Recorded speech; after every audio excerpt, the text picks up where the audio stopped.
Well, long story short, we ran into a small issue.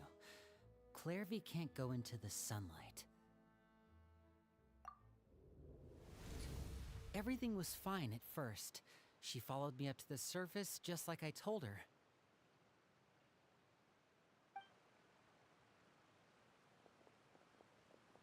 But as I led her out of the shadows and into the sunlight, she vanished. I turned around and there she was, standing at the edge of the shadows, silently watching me. Huh. Maybe she's afraid of sunlight, or... No, it wouldn't be her wish if that were the case. Well, we could always try pushing her into it. Oh, true. I've pretty much tried it all already. Nothing worked.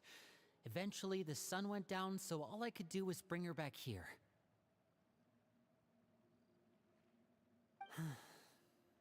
How did it go with you, Lynette? Good. I've got the list. It's right here. Really? Well, what are we waiting for? Let's take a look!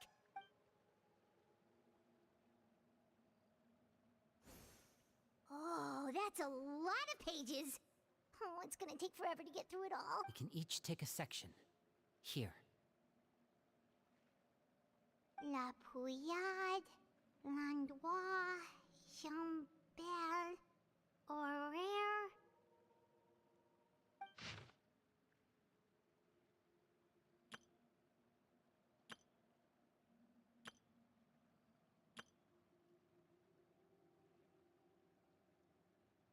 Oh, yikes. That Horaire guy has a huge scar on his face. He's kinda giving Paimon the creeps. Ah, I've met him before. The scar is from an injury he received during a mission. I still remember him joking with me about it. He said any future lover would take one look at him and then lose all interest. Did he say anything else? Well, I asked if there was someone he was interested in. He said no, and that's where our conversation ended. It was only later that I learned he really did have someone he liked. He risked everything to escape so he could be with her, but it didn't work. One day, Father asked to see him, and, well, I never saw him again after that. Wait, so that means... It may seem cruel, but it's just one of the rules of the house. Betrayal is not to be taken lightly. We know too many secrets to come and go as we please. So, if you do try to leave, you pay with your life.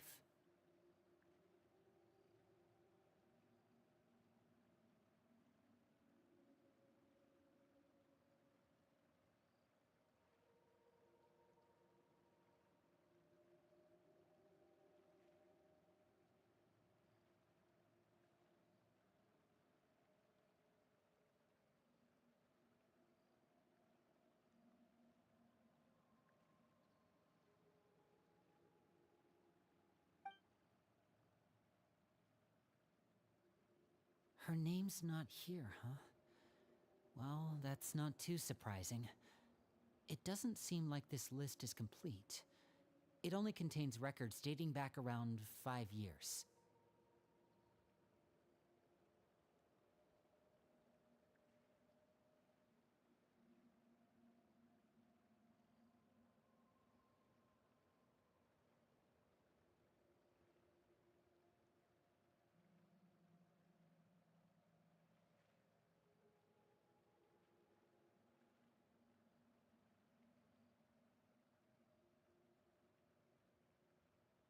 Let's shift our attention then.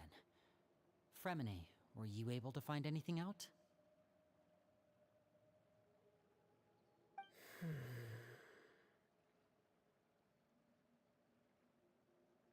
Fremine.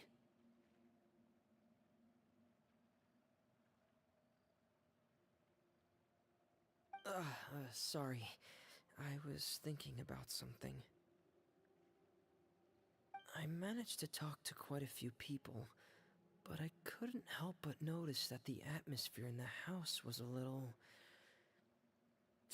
Strange.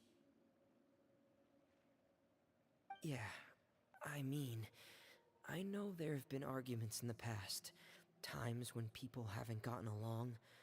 Chaplot and Filial are a good example of that.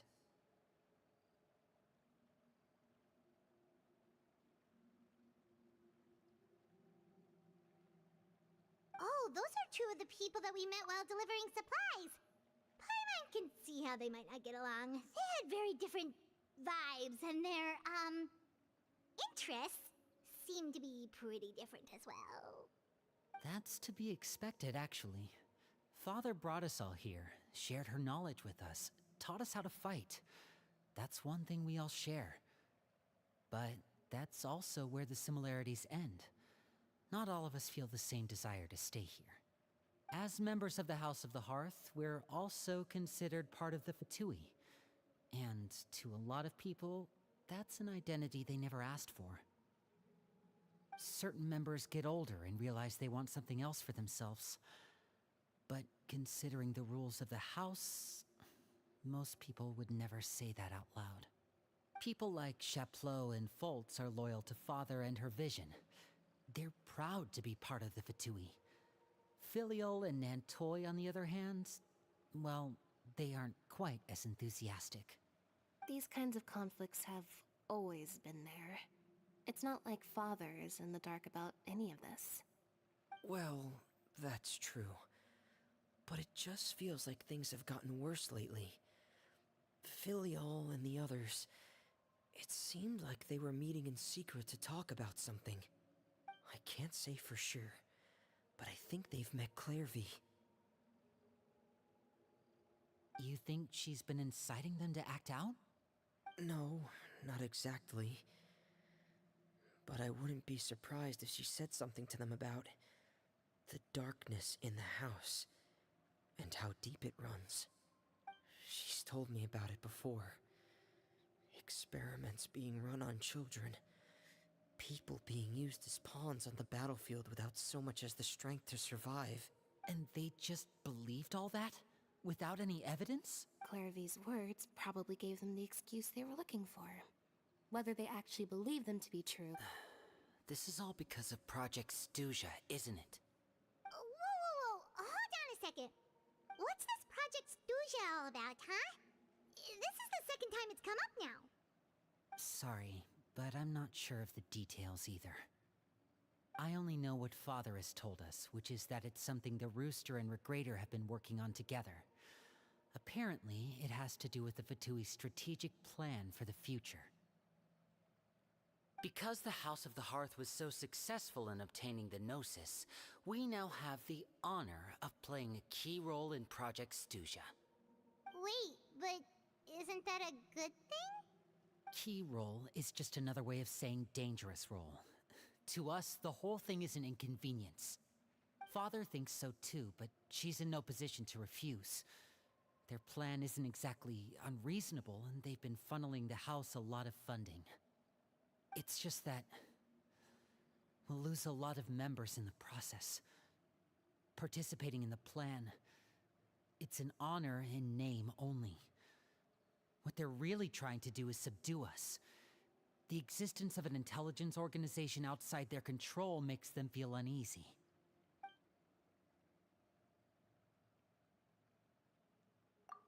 But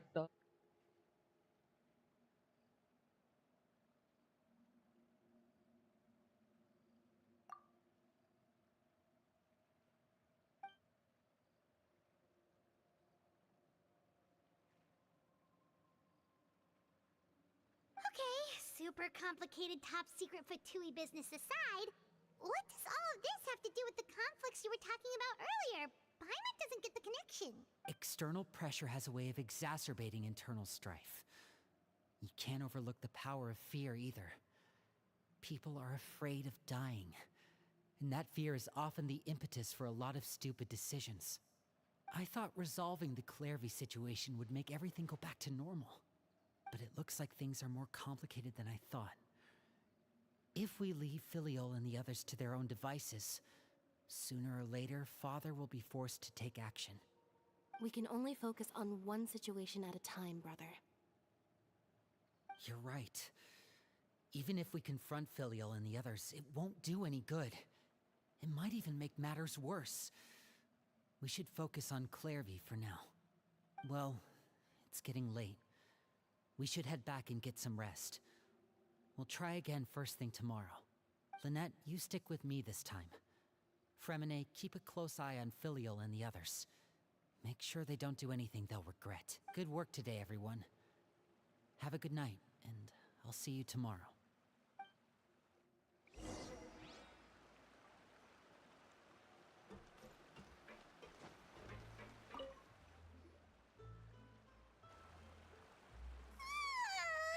I concede that. I was looking forward to an early night, but she can't sleep at all. Hey, you don't think the Knave will be too angry with Linny and everyone if she finds out about all this, do you? She's even scary when she smiles. If she were to actually get angry... You have to protect Paimon if that happens, okay, Traveler?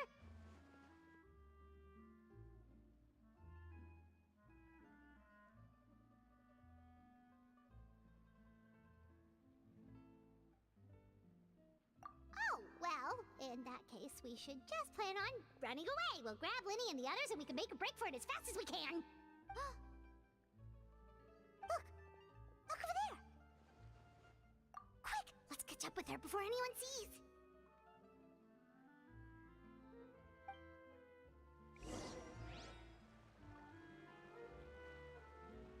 Full throttle!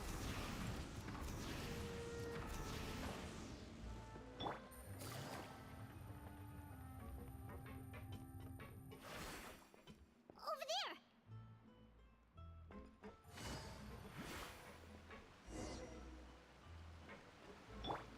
Rise with the sun! Full throttle! Oh, where is she going? Oh, if someone sees her, we're toast!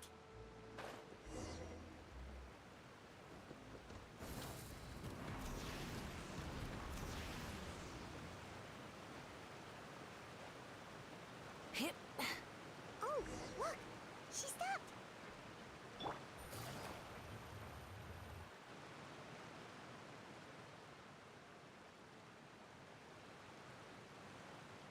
Clairvy! Shh! I opened the window while no one was looking. Look how pretty the outside is.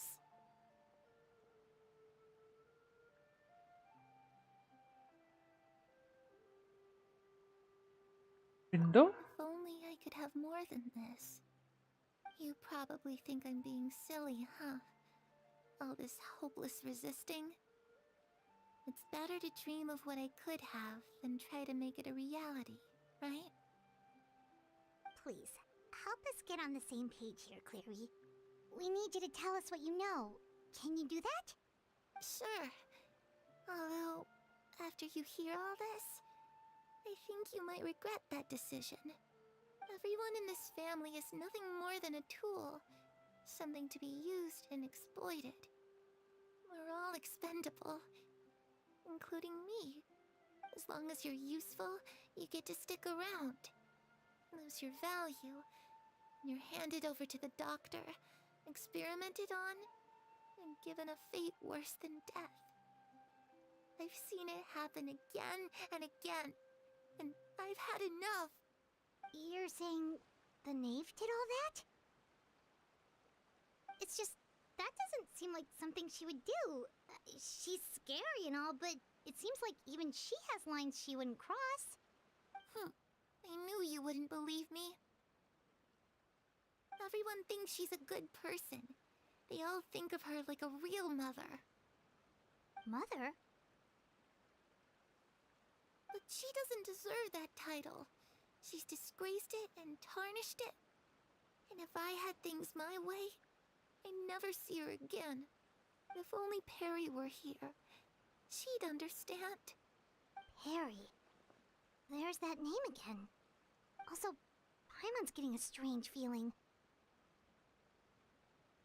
It almost feels like she's not really here with us. Paimon can't tell if she's actually talking to us or if she's mistaken us for someone else. worry either. Well, in any case, it seems like she really needs someone to talk to. We should keep her company for a little longer. She looks so young. But it seems like she's been through a lot. It's getting windy. I should close the window. Ooh, look at the moon. Isn't it pretty? Hey, wanna hear a secret? I heard that if you look up at the night sky in Snezhnaya, you can see the aurora. It's supposed to be super pretty. Even prettier than the moon tonight. Perry and I promised each other that once we're older, we're gonna go see it together. But I can't find her. I'm worried she's also been... No, that wouldn't happen to her. She's special. Mother likes her a lot. We should really go talk to Mother, but we just fought. She doesn't want to see me, and I'm too scared to face her. What should I do?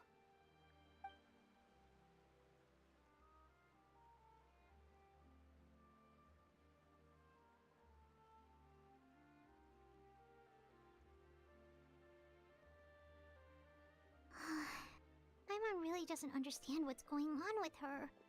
Well, let's head back. We've got an early morning tomorrow.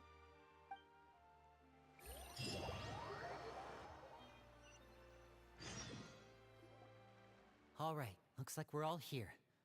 Let's go ahead with the plan. I have a question. Oh? What is it?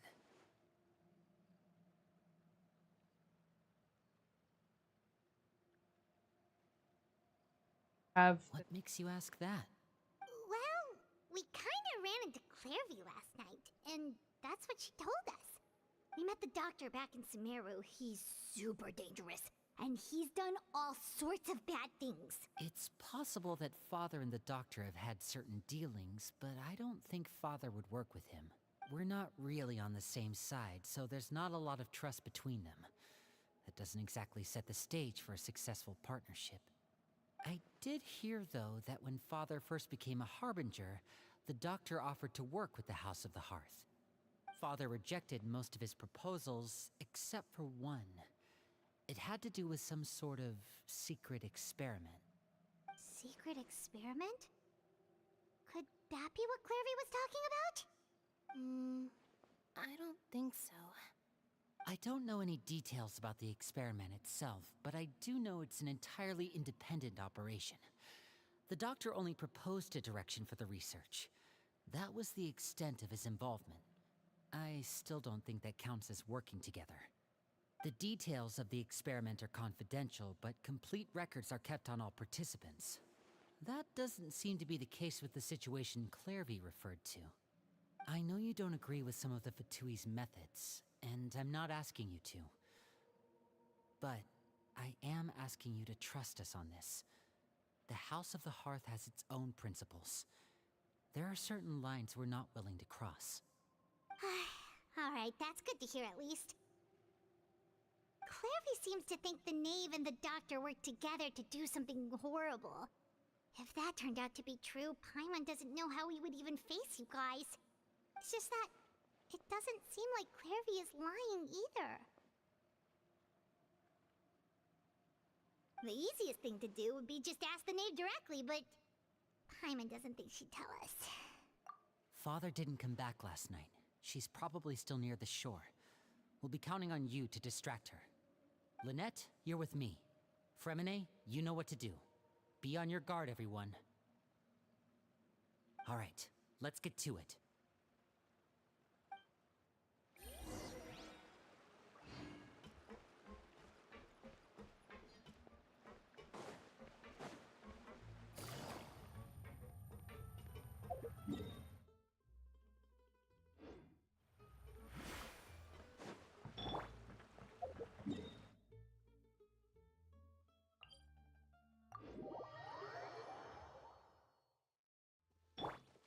Try and stop me!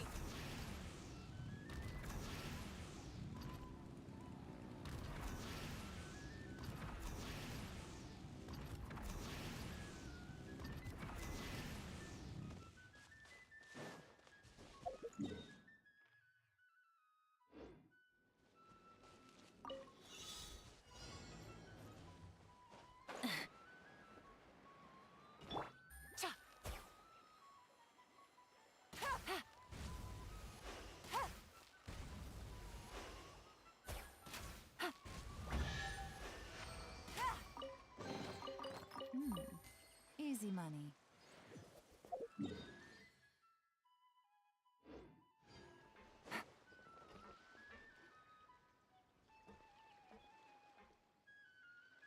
Ah, it's you two again. I must say, you look a bit pale. Did you have trouble sleeping last night? A little. Perhaps if you had less on your mind, you'd be able to absolve yourself of such troubles. So what are you planning to do now? Catch up on some sleep? Or should I give you some time to rack your brain for a topic to discuss before I ask any questions? Although I must profess to being curious. Without child here, how do you plan on distracting me? Us? Distract you? A good one. But no, we were just here for a chat. Looks like you could have used some extra time to think. No matter. If you don't have any other plans, why don't you accompany me somewhere? Don't worry. I'll be sure to steer clear of any scheming children. The ocean breeze is sure nice today. Love that. Children always think they can hide things from the grown-ups. But nothing gets past me. Least of all, a little scheming. I think I'll let them have at it for a little longer. I can be very patient. Well, I'll leave you to think things over. If you're so inclined, meet me outside the Palais Mermonia. Sportsman. Good things come to children who do as they're told. So I do hope you decide to tag along. If... What should we do? She clearly knows about everything we've been doing, and Paimon doesn't think it'd be a stretch to say she was threatening us just now.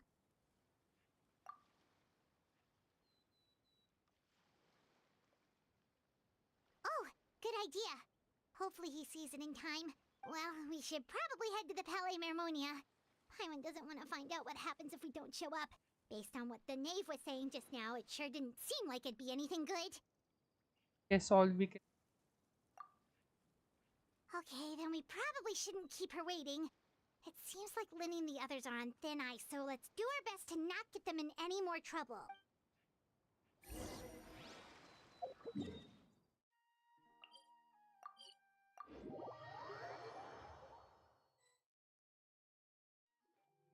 Seeing as we still have some time before my meeting, we might as well enjoy some pleasant conversation while we wait. I'm glad to see you get along with my children. Being surrounded by good companions is necessary for a child's development. You're not planning on doing anything to them, are you? I assume you're referring to Lenny, Lynette, and Fremine. Although, there's that situation with Filial and Nentoy as well. It appears quite a few people have been acting out lately. No matter. I'm not one to discriminate. All those who betray the house meet the same fate. There are no exceptions. Does that mean you're going to kill them? Oh, are you here to beg for their lives? I'm sorry to disappoint, but the rules of the house change for no one. In my organization, everyone is responsible for their own actions. But don't you care about them at all? They really respect you. They even call you father. You must feel something for them. Any organization in which feelings come before principles is one destined for ruin. The House of the Hearth is hardly an exception. You could say our principles are more stringent than most. Perhaps I can offer you this consolation at least. As our guests, you two will not be held accountable along with them. I would imagine Linny, Lynette, and Fremine will be able to keep their lives. As for Filial, Nentoy, and the others, I'm afraid there's little I can do. They can try to escape, but once you know our secrets, there's no getting out alive. But that's awful. Ah, you seem concerned. Out of consideration for my guests, I suppose I could turn a blind eye if Linny and the others manage to dispose of Clairvy in the meantime. All evidence of their wrongdoing will be lost.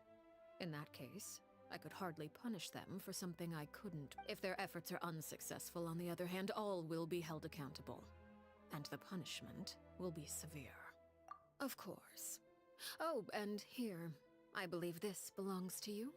Do try and keep better track of it next time. It takes a considerable amount of time to train a bird like this. It would be such a pity if you were to lose it. Wait, where did you get that? Well, I'm afraid that's all the time we have to chat. Now, for the matter at hand. I asked you to meet me here because I have business at the Palais Mermonia.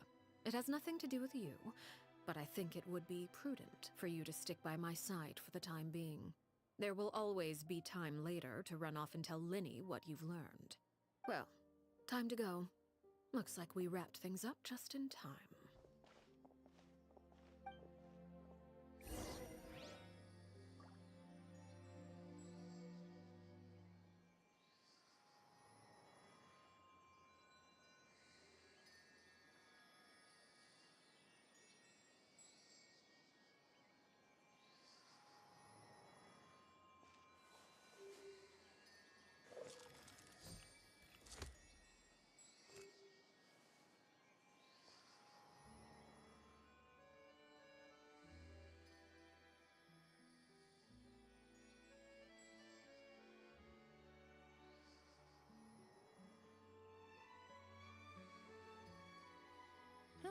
Good roll. All right, maybe I'll take one more day off and knock out the rest of the work once I'm feeling up to it.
I hope the weather's nice like this tomorrow as well.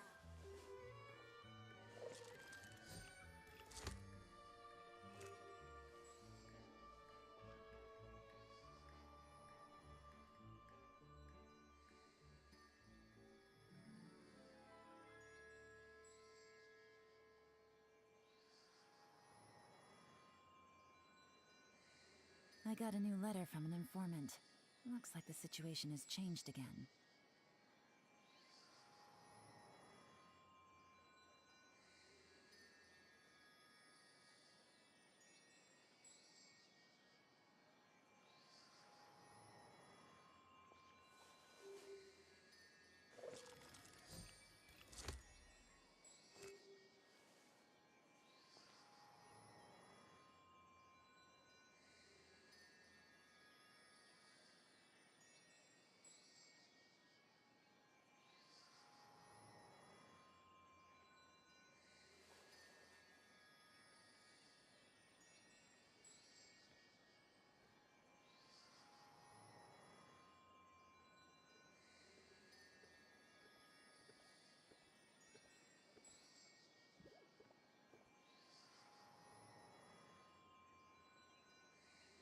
I hope the weather's nice like this tomorrow as well.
It's been a while, Monsieur Neuvillette. I must say, I wasn't expecting my meeting request to be approved quite so quickly. The Palais Mermonia operates with an efficiency worthy of admiration. It is only right that an esteemed diplomat such as yourself should be afforded the proper level of respect. Although, if I may speak plainly, I must confess that I did not anticipate we would have the occasion to meet again after presenting you with the Gnosis. I see you brought the Traveler and Paimon with you as well. If I may inquire as to the purpose of your visit. I'll be departing Fontaine shortly. There is, however, an outstanding matter that I would like to see resolved before I go. It requires a rather lengthy explanation, I'm afraid. So I took the liberty of explaining everything in this proposal. Please review it at your leisure, Monsieur Neuvillette.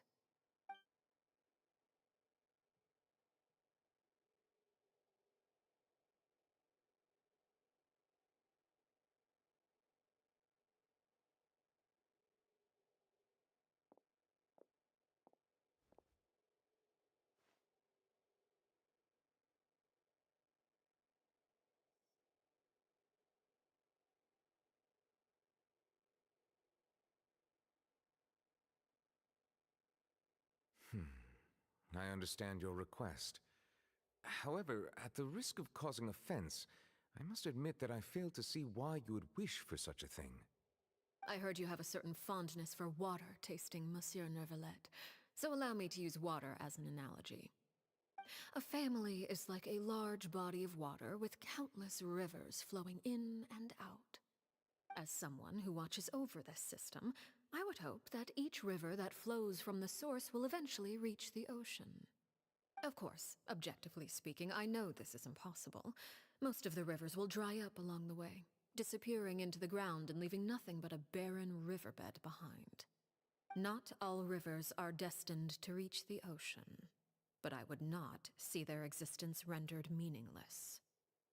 I believe the water that flows within them is simply meant for a different destination, like a field in need of irrigation. Or perhaps the glass of a certain water-tasting enthusiast. Did you get any of that, Traveler? Your words paint an optimistic picture indeed. Allow me to remind you, however, few among us are willing to sip from a glass filled with tainted water. It may have been tainted at one point in time, but not to worry. I'll make sure it's strained of all impurities and returned to its cleanest form.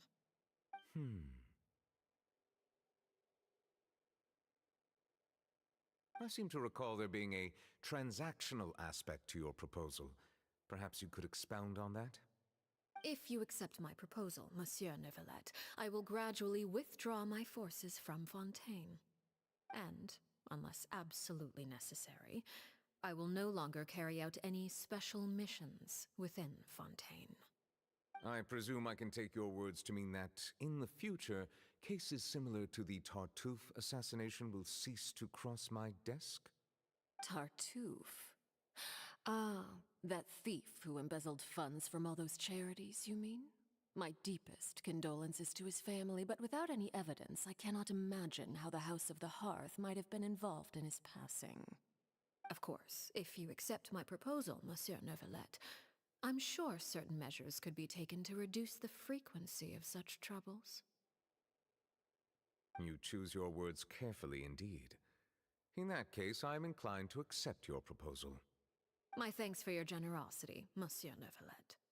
Well, with that settled, we should be going now. I took the liberty of bringing along 2 bottles of spring water from Snezhnaya for you to enjoy.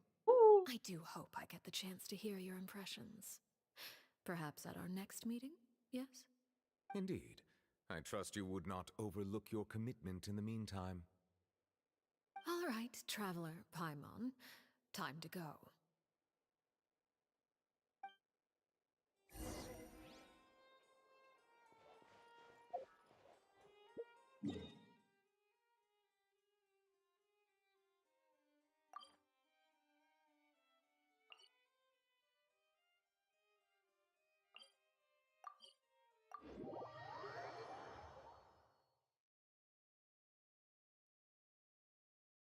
Before I go.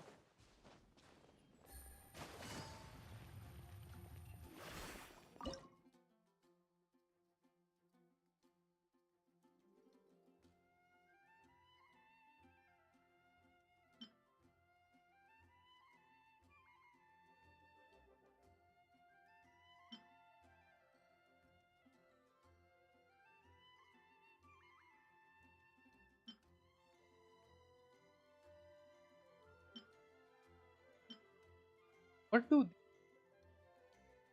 What is this symbol? And the. I'll make one.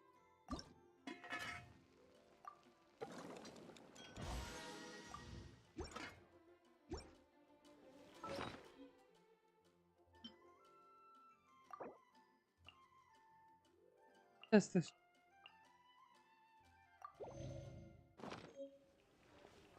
Now what will?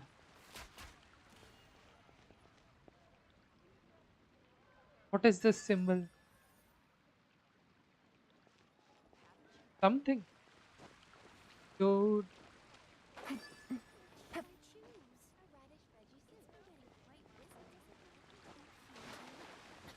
You heals you, but I don't know what the.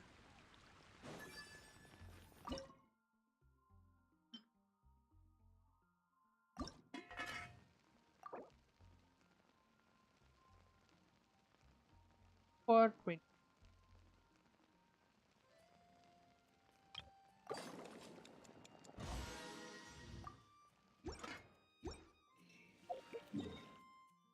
Back to.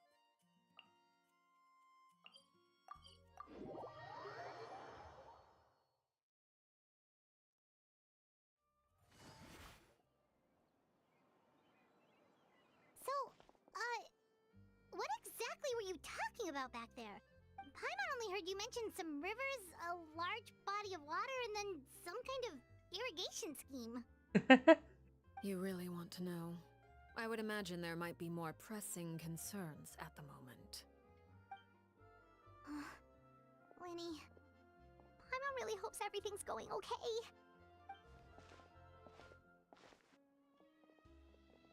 Oh, Paimon recognizes that look. You've got your thinking cap on, don't you, Traveler?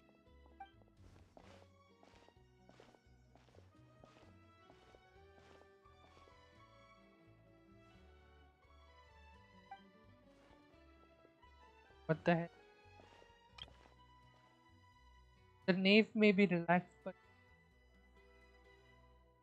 then she said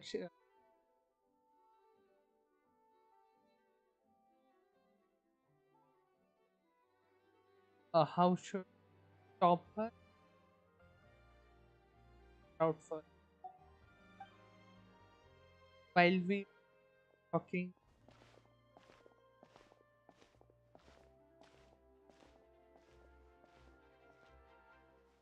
Her name, whatever her name, does that mean about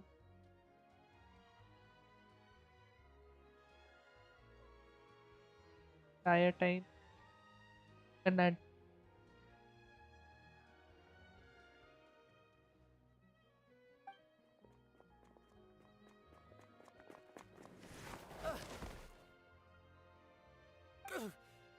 Oh, shoot.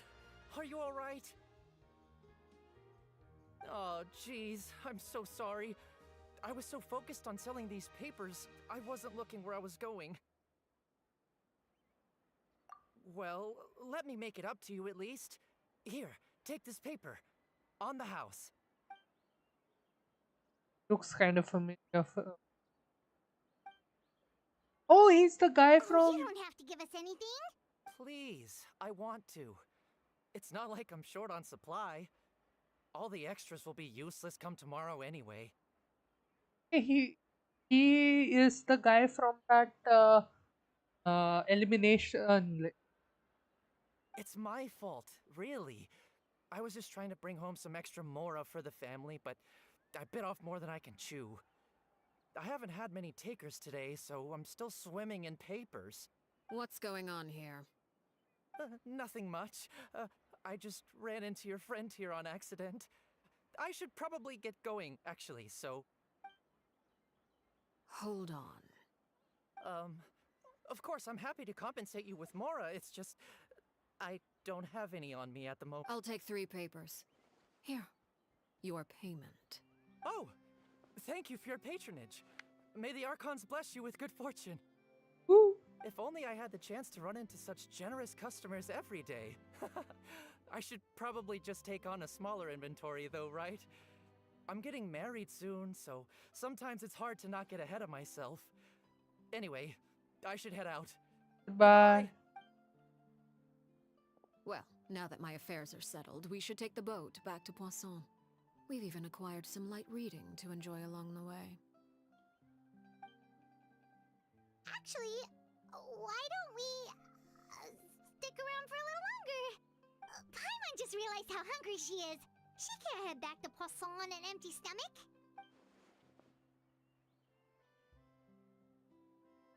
Head back now. It appears you two are under the impression that delaying our return will somehow alter the situation in your favor. I'm sorry to ruin your fantasy, but your efforts are meaningless. That being said, I could be persuaded to give Linny some extra time. I just have one condition. If you agree to my request, I'll even answer some of your questions. You're quite curious about Clairvy, are you not? And my relation. Wait, why are you being so generous all of a sudden? You're not gonna ask us to do something bad, are you? You overestimate yourself. You don't have the talent for bad things. Then what do you possibly... The most important consideration in a negotiation is that both sides receive something they want. Demands and threats only get you so far. Wonderful. When the time comes, make the choice that you deem most appropriate in the situation, and lend your help to the House of the Hearth. Okay, sounds normal enough. But what do you mean, when the time comes? When is that supposed to be?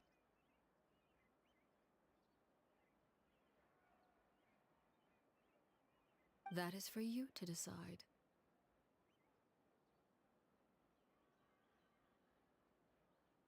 Then we have a deal. Follow me.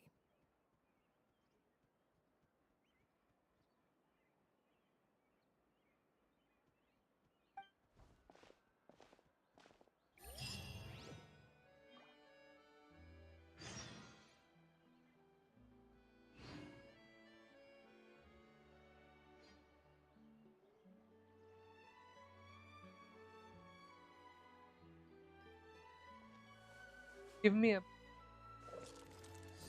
Let's see. My mousepad just teared up.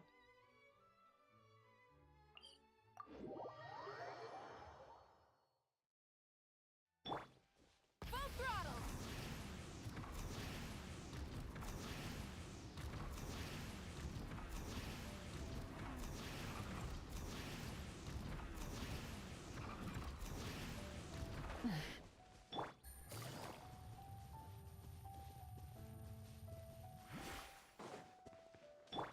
Try and stop me!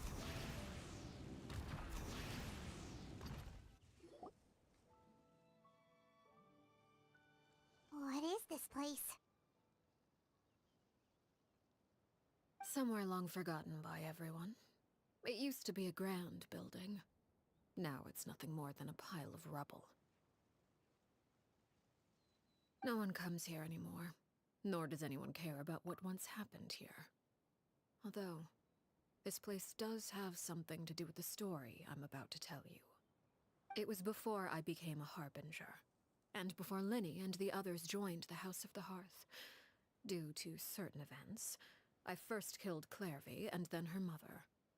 And this is where it all happened. You were the one that killed Clairvy?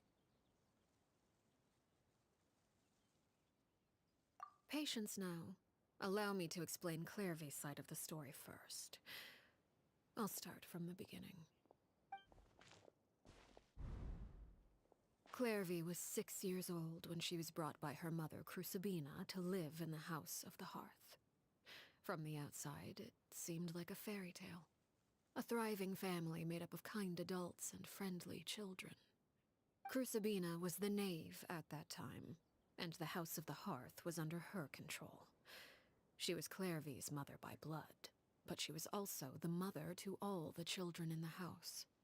Clairvy was happy here, for a time. But she quickly realized that being part of this family wasn't a fairy tale at all. It was a kind of purgatory. Purgatory? Exactly. The House of the Hearth takes in war orphans from all over Tevat. But as for how to raise them, that depends entirely on the person in charge. Crucibina came up with a novel idea.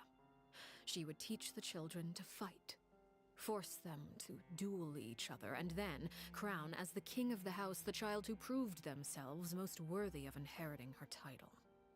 It's difficult to estimate the number of children who died or were maimed in the process. There's little I can say about the ones who died. The ones that emerged with permanent injuries, on the other hand, well, they still served a purpose. They would be handed over to the doctor to be experimented on, or sent away on dangerous missions. Nothing more than tools to be used and then discarded. So those were the experiments Clairvy was talking about. But what actually happened to her? You said that Clairvy was Crucibina's daughter, so if Clairvy tried to convince her to stop what she was doing, Crucibina probably would have listened, right? Despite being Clairvy's mother, Crucibina cared little for her daughter. She forced Clairvy to join the House of the Hearth only as a means to demonstrate her own impartiality as a mother, to prove that she treated all her children equally. Clairvy did try to convince her mother to change her ways, but it was to no avail. After her efforts failed, the only other option was to rise up and try to fight back. Unfortunately, the other children had already been thoroughly indoctrinated into the illusion of happiness Crucibina had created. Of course, there was one exception. Someone Clairvy's age who knew the truth about the House of the Hearth. Her name was Peruere.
Wait, the friend that Clairvy mentioned?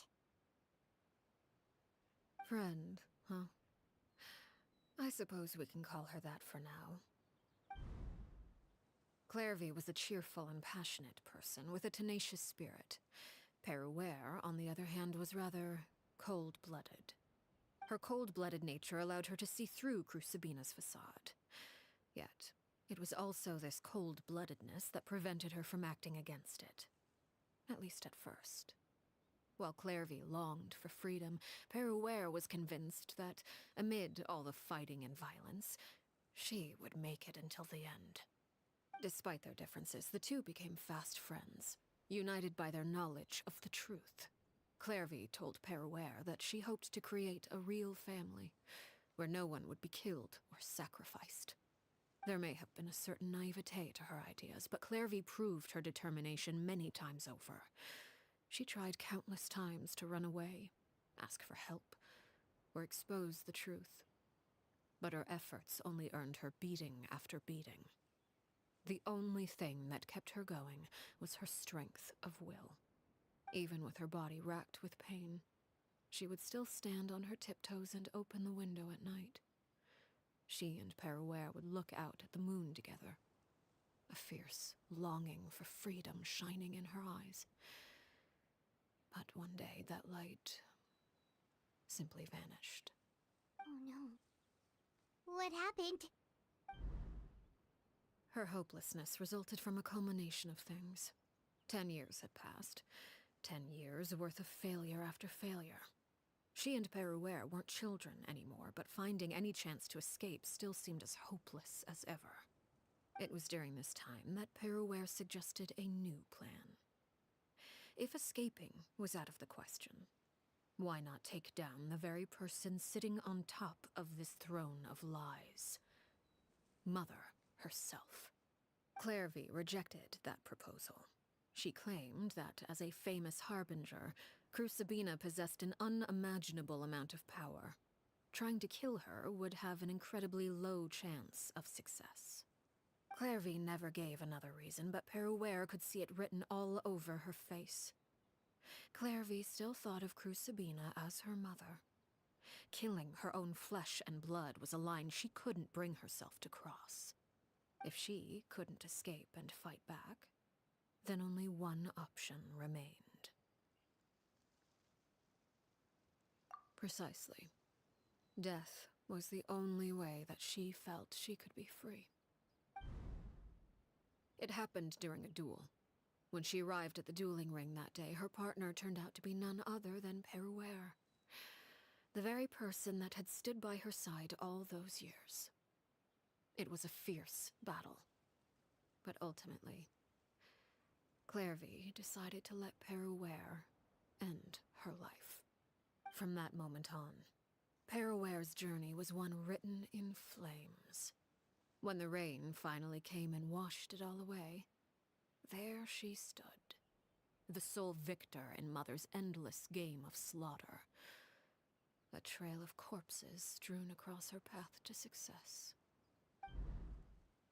It was the very result she had predicted 10 years prior.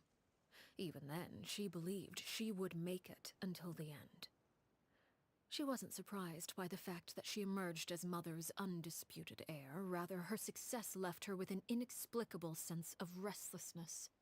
She was unsettled.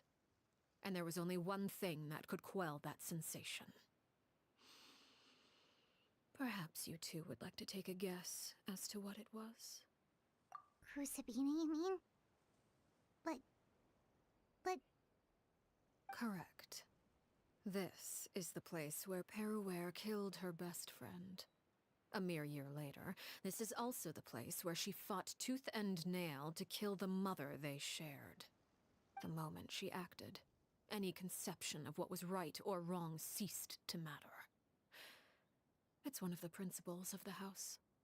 Only those who survive get to write the rules.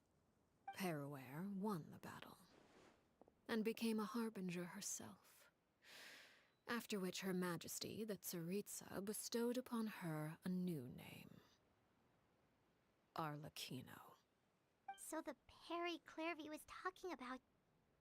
It was you all along. You're Peruere. Arlecchino is just a name you got later.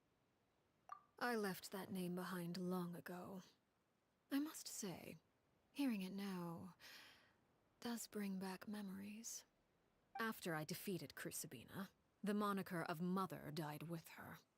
I chose to forego the title she called herself, and even chose to give up my own name. I rebuilt the House of the Hearth under a new identity. Not only as Arlecchino, but as father. And that is where the story ends.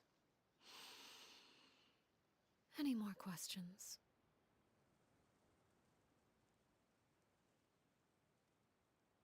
Exactly. Yeah. Based on what you just told us, Clairvy wasn't a little kid when she was killed. So the Clairvy we met... Was she really a spirit at all? I suppose you could call her an illusion born of flame. Her existence is like ashes to a fire. Something left over in the wake of blaze and ruin. You see, a certain power runs through my veins. It's not unlike a curse. My flames leave behind shadows of anything they consume. Of course, the chances of those shadows morphing into a sentient entity are exceedingly slim. Clairvy is a very special case. Clairvy died when she was 16 years old, but what emerged from the flames was her 6-year-old self. Her appearance wasn't the only thing affected. Most of her memories were lost to the blaze as well. Memory is a mysterious thing indeed. Losing a portion of your memories will alter your sense of self. Lose 10 years' worth, however, and it would be like living in the past. Like returning to a version of yourself that never grew up. No wonder Paimon got such a weird feeling when we were talking to her. Perhaps I should put it this way. Clairvy is someone trapped in time. It may seem like she exists with us in the present, but she truly lives in the confines of her own past. So if all of that is true, then you must have known about Clairvy for a long time. Indeed.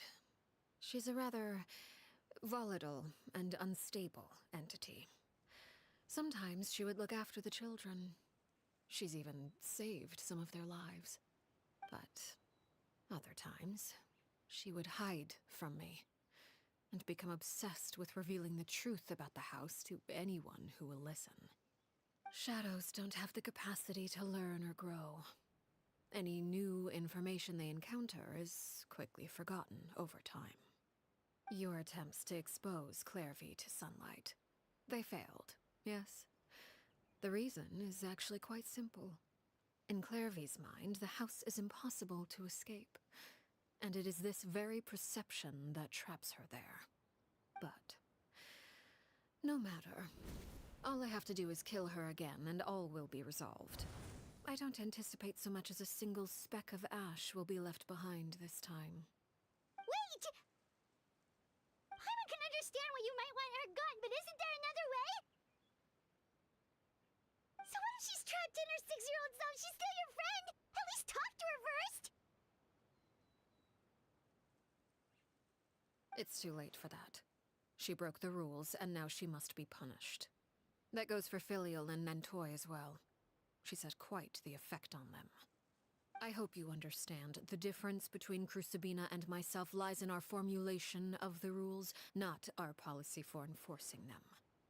Upholding the rules without question is a trait we both share, because that is how a household should be run.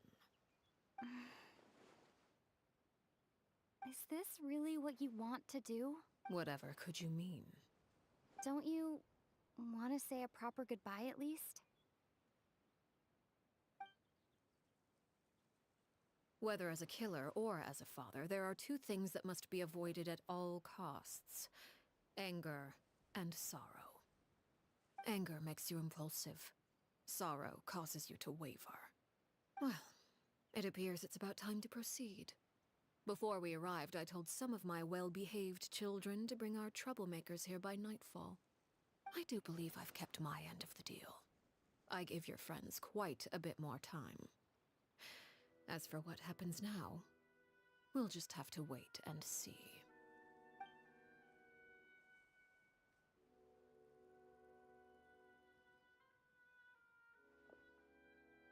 Here they are, Father. You gonna execute him? Seeing something like that would actually be a first for me. Lenny! I'm sorry. I heard about how you helped buy us more time. But I still failed. I couldn't find a way to fulfill her wish. Huh? Are you... Perry? Indeed, it's been a while, Clairvy. Perry! Shh, stay right there. I'm sorry to postpone our reunion, but first I believe certain scores need settling.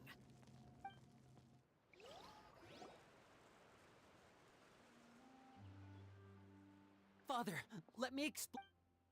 Out of my way. Father! You chose to conceal a threat to the house. And for that, you... Overall, however, I suppose your wrongdoing is hardly the most egregious of the bunch, so I'll deal with your punishments later. As for right now, the more pressing concerns are the traitors among us. By traitors? Father, let me explain. We didn't... Fultz, why don't you share what you heard? Yes, Father. Secret Midnight Meeting number 3. Participants, Filial, Nantoi, Sato, Tadi. Nantoi clearly said, if only Father wasn't the one who took us in. Sato added, I'm sick of this life. I just want to live as a normal person. Filial was the worst of them all. She called us crazies and said a bunch of mean things about Father. I did not! You're lying! Fultz is trying to frame us. It's not like I'm the only one who heard those things. After that, you and Toddy and a bunch of other people started talking about Clairvy. You were using all those things Clairvy brought up as an excuse to question Father. We're birds locked in a cage. The only way out is to destroy it. That's what you said, wasn't it? You little... You just want me gone, don't you? What did I ever do to you, huh? And you, Sheplo, have you forgotten who stood by your sickbed, watched over you, and changed your dressings? Come on, let's hear it then. What's your reason for all this?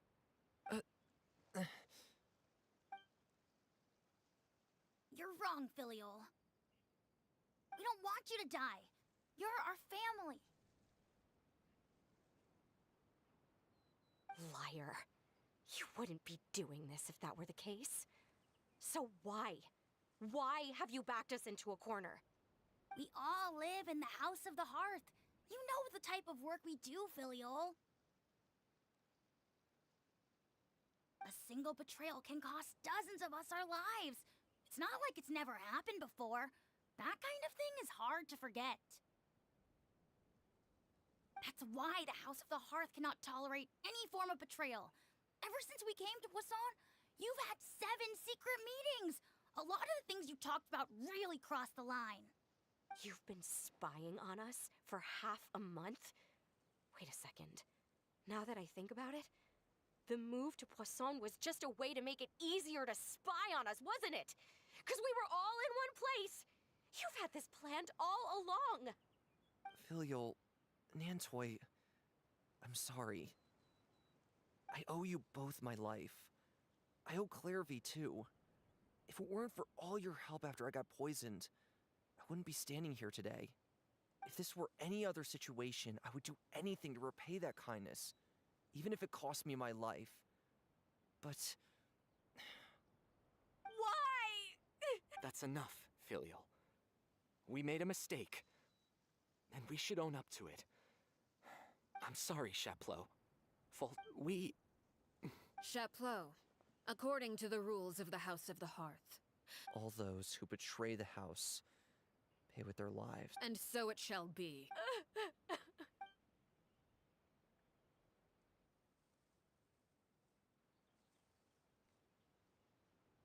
Father, please wait! Something you want to say? Please reconsider, Father. What Filial and the others did. We all come from broken families. From the very first day we joined the House of the Hearth, we wanted nothing more than to make it a real home. But the truth is, none of us know what a real home should look like. I'm not saying I have all the answers. All I know is this.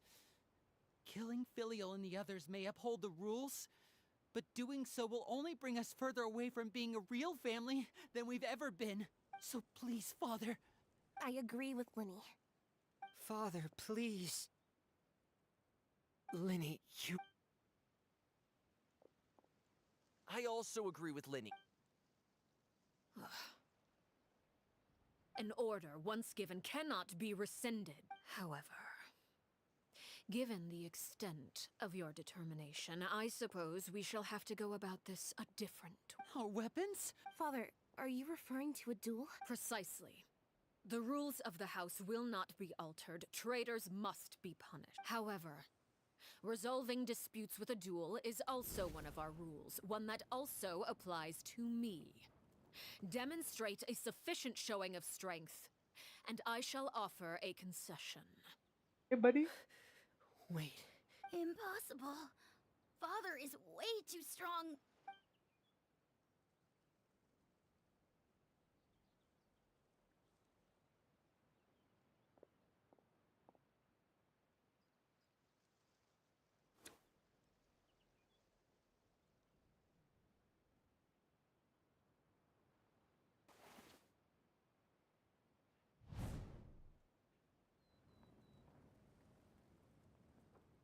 you hear that, Traveler? Letting the others have to duel the Knave. What should we do? Can they really? If they lose, those people from the house are really gonna be executed. Hey, are you listening? Really, what? Don't you want to say a proper goodbye at least? Anger makes you impulsive. Sorrow causes you to waver. Back then, that makes Oh, looking at that expression on her face, she seems really serious about this. Guess that means there's no chance she's throwing the duel on purpose, huh? When guests are around, families are often on their best behavior. And when the time comes, make the choice that you deem most appropriate in the situation, and lend your help to the House of the Hearth. What's wrong? Traveler? Hey, where are you going? Traveler? like to see. You're asking to join the duel against the Knave? I'll allow it. We do have a ready-made dueling ring at our disposal, after all. All I would advise is this. Keep a firm grasp on your weapon, and give it your all. Any less, and you may just lose your life.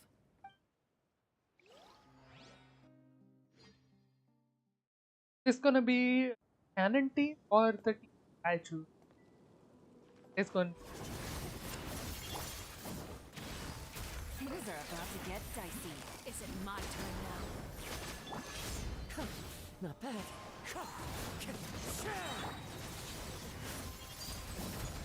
Fallen leaves. Watch out for Father's movements!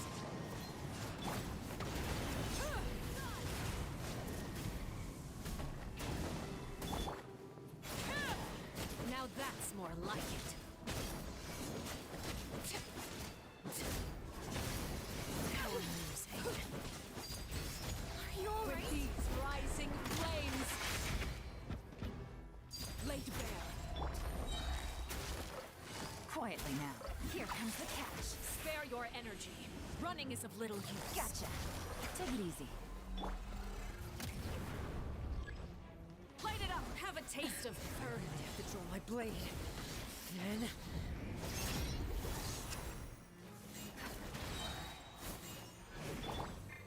Closer now. Is it my turn now?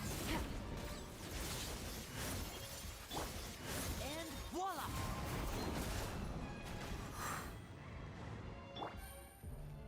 Let's use some food.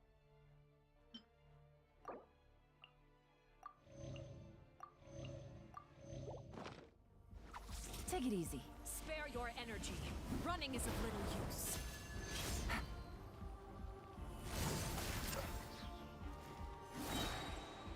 Things are about to get dicey. Hang in there! The countdown has begun. Like a fly tangled in a web. Birds come! So, with the next Regrets. Try to pace yourself.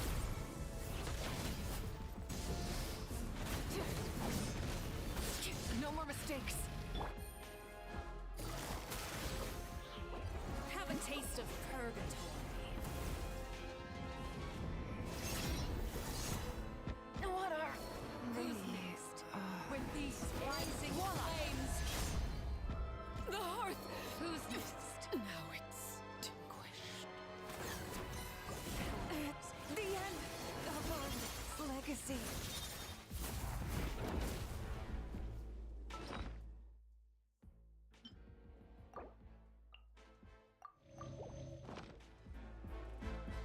Father's even stronger than I expected.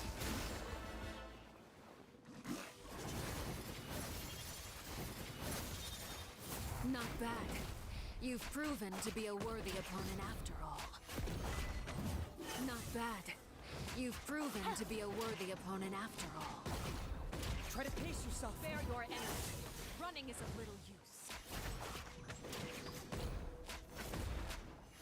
Not bad. proven to be a worthy opponent after all. Hell knows. Here comes the catch. Not bad. And You've voila! proven to be a worthy opponent after all. But the truth Who's next? is still in me.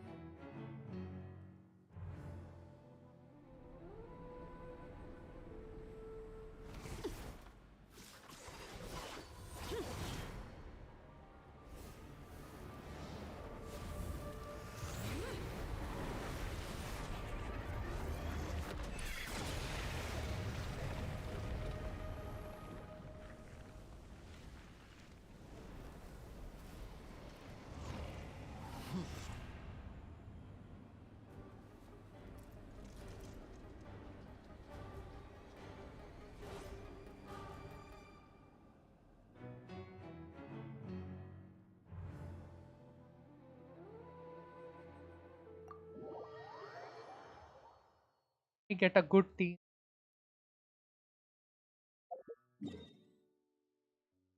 I'll use my soup.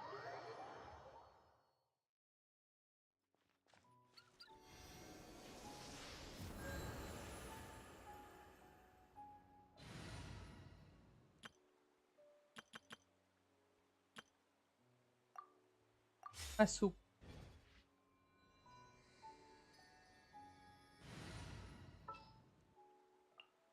For justice.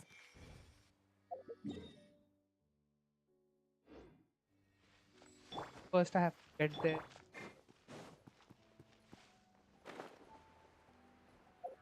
Nothing. I have to walk there.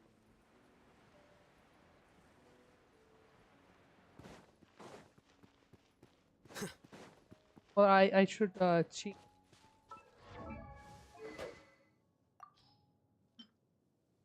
Sorry, Skull.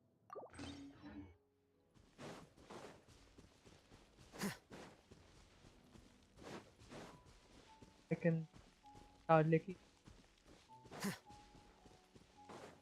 for defensive. I have passive. I have burst here.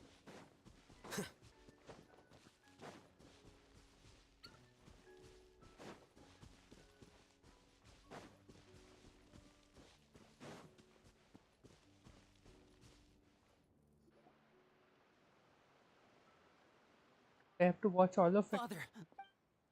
Out of my way. Father! You chose to conceal a threat to the house.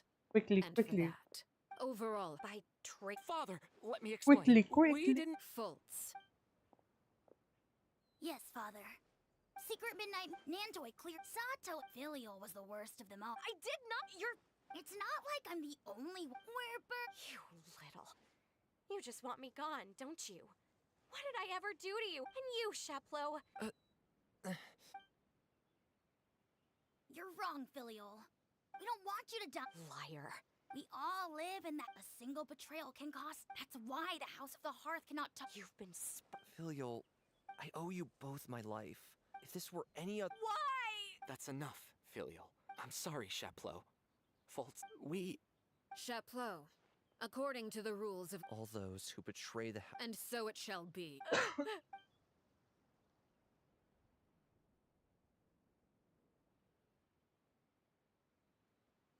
Father! Please wait! Something you want to. Please, Reek, we all come from. But the truth is. None La of la us know la what a la real la. home should. I'm not saying I have all. So please, Father. I agree with Linny. Father, please. Linny. I also agree with Linny. An order, one. However. Our weapon? Father, are you referring to a... Precisely. However, resolving disputes with a duel is also one of our rules, one that also applies to me. Demonstrate a Impossible. That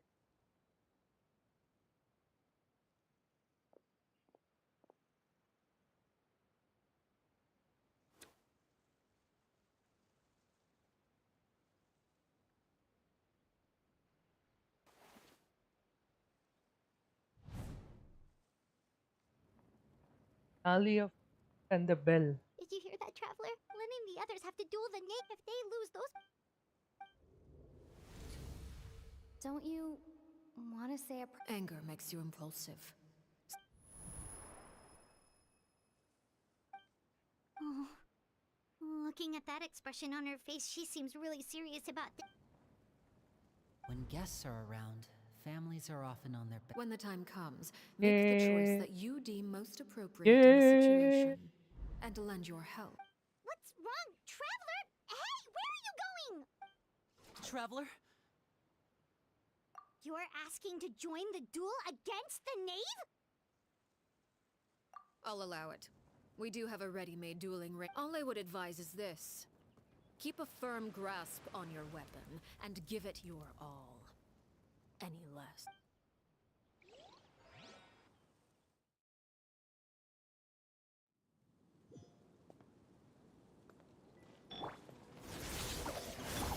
Let me weave you a verse. Is it my turn now?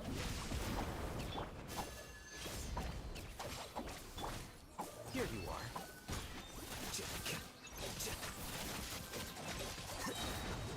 Now's our chance! Now that's more like it. Witness the power of Gugwa. With the fall of darkness, destruction shall rise. Defract. Have a taste of herb.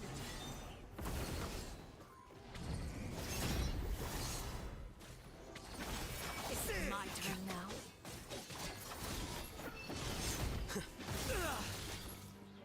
Flicker. Look at it. Trapped Try to like pace a bunch yourself. of helpless animals.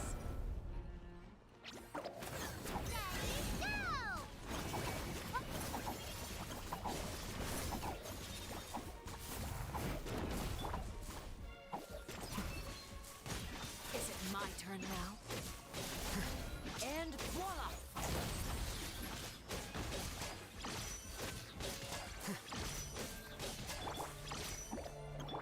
Let me weave you a verse. No, my sword. Not bad. Rain outlines You've your... proven to be a worthy opponent after I'll settle this. The process of elimination. Father's even stronger than I expected. Look. Trapped like a bunch of help. Okay, easy. Alhaitham is carrying right now.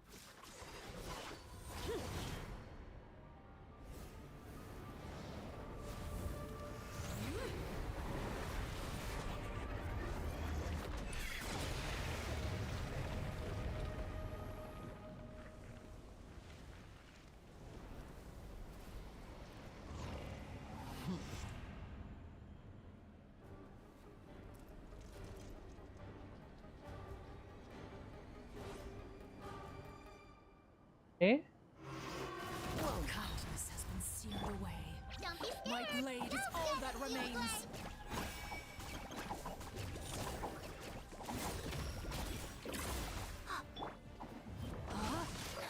Witness the power of Gugwa. Our bond is strong. Flicker.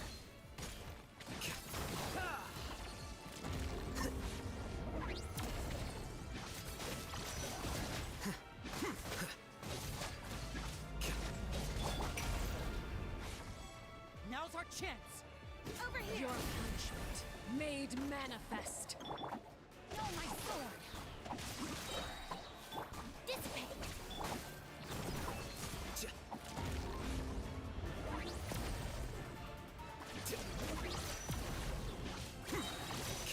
Watch out for Father's movements! Look out!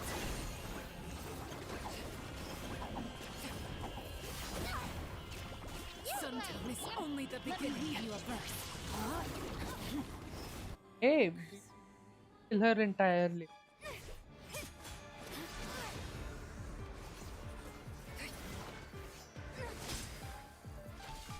Okay, Traveler is fighting pretty well.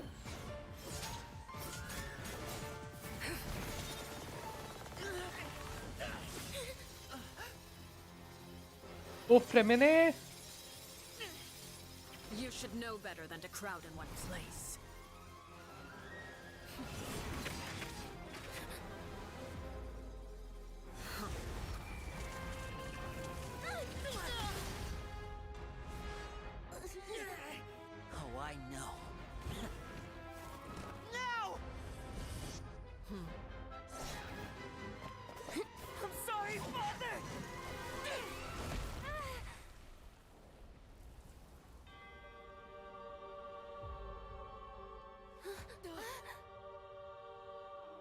Sorry for what? This pitiful excuse for an attack.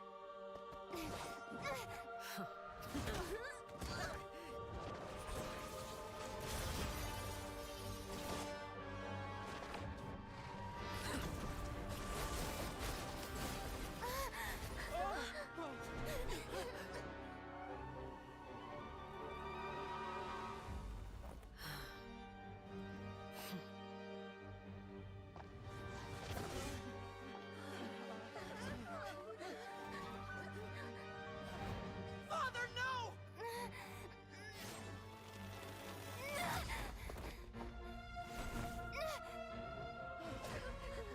Made it out, did you? You're stronger than I expected.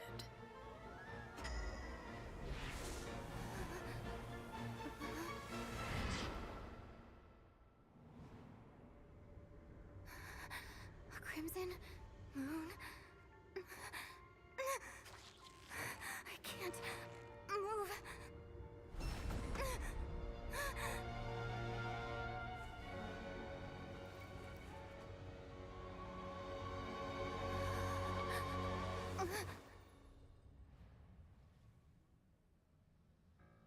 Still, not strong enough to beat me.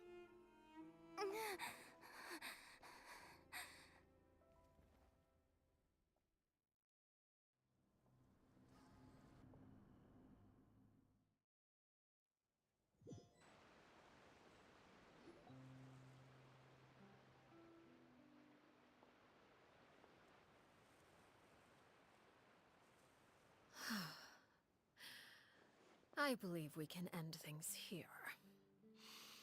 It's not often that we get to enjoy the company of guests, after all. We wouldn't want things to get too out of hand. Brother, are you alright? Lenny! Given that I am the victor of this duel, as agreed, the punishment stands. No! I never thought things would end like this. However, everyone involved in the duel demonstrated a remarkable level of strength and determination. In light of this, I'm prepared to change the method of execution. Elwar, the bottled flames I gave you for safekeeping. Do you still have them? Yes? I wasn't sure what they were for, but I've kept them super safe. I didn't lose a single one. Wonderful. Then, in just a moment, I'll have you administer them. Bottled flames? Indeed. They're the product of a secret experiment. Under certain special circumstances, flames can be extracted from my person and preserved. Once ingested, searing pain will spread across every inch of your body. No harm will come to you physically, but your memories will be burned away. If you can withstand the pain. When you awake, you'll have forgotten everything you know about the House of the Hearth, and will be expelled from the organization. In other words, administering this concoction will kill the version of you that grew up in the house, and give you a new identity.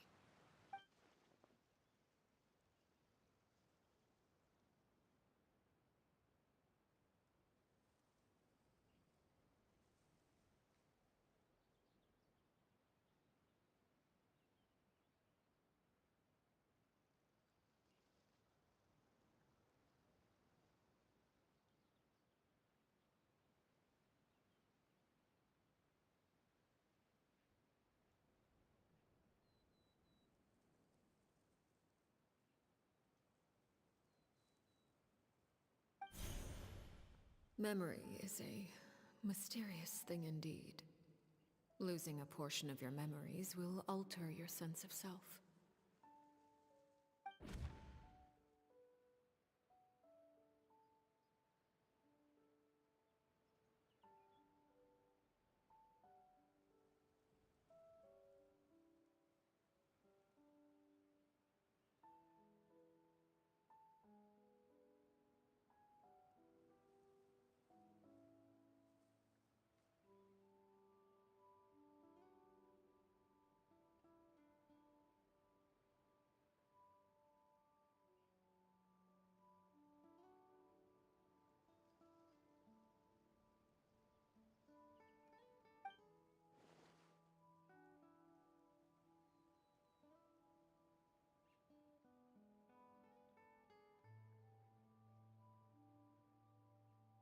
So, you're just letting us go, Father?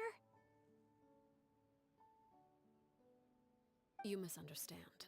Memories are extremely important. Once consumed by flame, the version of you standing before me will die, and our secrets will die with you. So no, I don't intend to just let you go, because the person who survives will be nothing but a stranger. Even so, I won't have to live in fear anymore. I'm sorry, Father. I'm sorry I let you down. But I really... Don't cry, Filial. You haven't left the house yet, so there are still rules to be followed, yes? Remember what I taught you. Anger makes you impulsive, sorrow causes you to waver. Don't let yourself be controlled by your emotions. Of course. I'll remember. Dry your tears, and go pursue the life you really want. Yes, Father. Chaplot, Fultz, Elwar. I prepared 3 extra vials of bottled flames. As for goodbye, children. The next time we meet, I will no longer be your father. Thank you for all you've done for the house.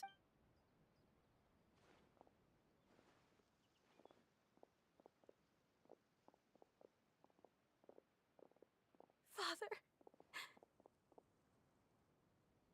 Let's go.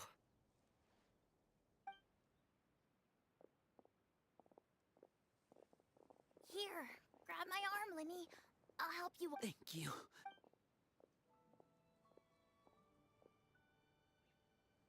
Clairvy.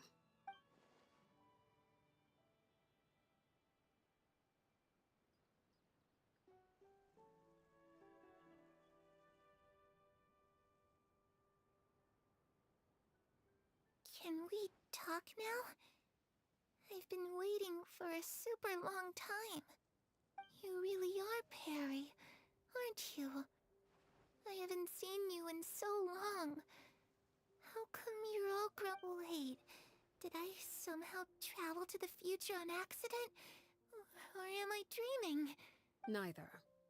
You died, Clairvy. That's what happened. You could have at least sugarcoated it a little. Look, she's done speechless.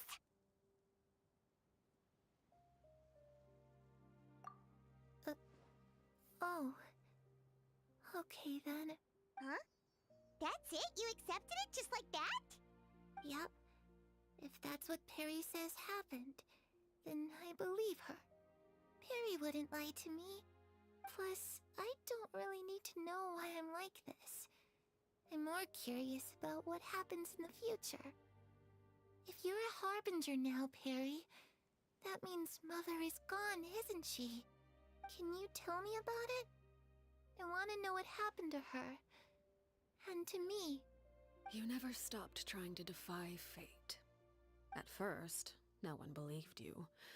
You could only vent your frustrations to the moon. In fact, you often sought comfort in the night sky. You wanted to see the aurora, so one night we promised each other we would go to Snezhnaya to see it together. Later on, you tried to run away, but you were brought back each time. Mother spared your life, but it wasn't out of kindness. Instead, she decided to make an example of you by slowly torturing you over time. That way, the other children would know what happens to traitors. Still, you never gave up. Mother hoped that through ruthless duel after ruthless duel, she would be able to crown an ultimate victor among the children she raised. But you called on everyone to unite, to fight to a draw in order to reduce casualties. Your efforts may have only delayed the inevitable, but still. You gave them hope. You tried everything you could think of, but every attempt ended in failure. Still, you never turned your sword on Crucibina, and you never turned it on me. On that gloomy day, you told me, "For the last 16 years of my life, I've done everything I can to fight for freedom. But now, I realize that the only freedom I truly possess is the freedom to choose to die." I never imagined I would say something like that. I must have been feeling really worn down. But somehow, I still think I understand. According to Mother's plan, only one of us was going to make it until the end. And I always hoped that person would be you. If I could do it all over again, I still don't think I would make a different choice. Even when I first met you, I knew you'd be able to do what I... Is that so? Even now, I'm not sure I truly understand what kind of freedom you were trying to pursue. But as the head of the House of the Hearth, and as the children's father, I've tried to give them the most basic of freedoms. The freedom to choose their own fate. It's something I discussed with the Eudex of Fontaine. The children who want to leave the house will have their memories wiped clean of all secrets pertaining to the organization. In return, they will be allowed to live a normal life in Fontaine without being prosecuted for their past. Of course, I won't simply hand freedom to them on a silver platter. They have to fight for it and prove themselves worthy of it. Only freedom that is earned has true value. That's more than enough. That's exactly the kind of life I was fighting for. You know, Perry, I think you're a pretty amazing king, and a really great father, too. I'm really happy that you're the one who took over the house. I guess I do have one regret, though. I still haven't seen the outside world. Well, it just so happens that our dear guests over here have been to many nations and traveled to countless places. Perhaps they would be willing to tell you what the outside world... Really? Of course! We've traveled all over the place. We've got so many stories, we could probably talk your ears off for 3 days straight!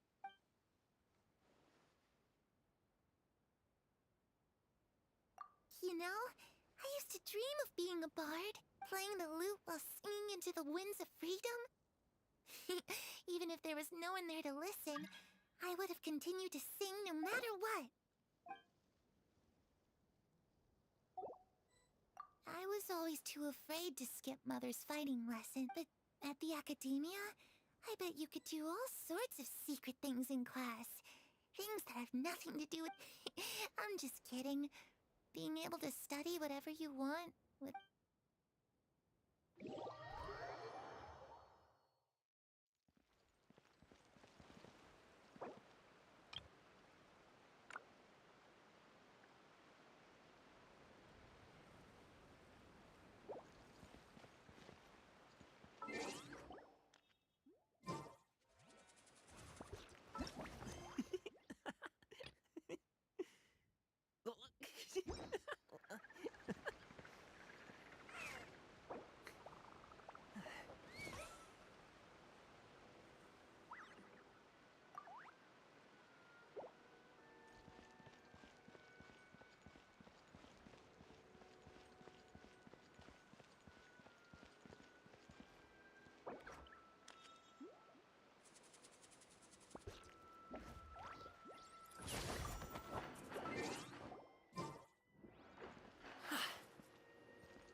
Sound rip. They also have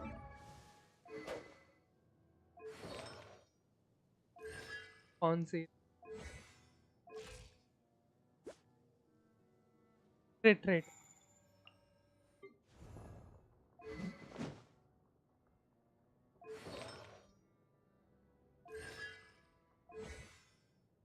9-10-9. Coffee.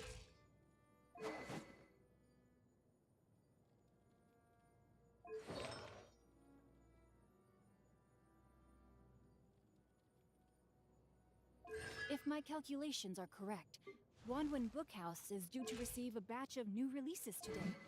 Might we add a small detour to our adventure? Earthshaker.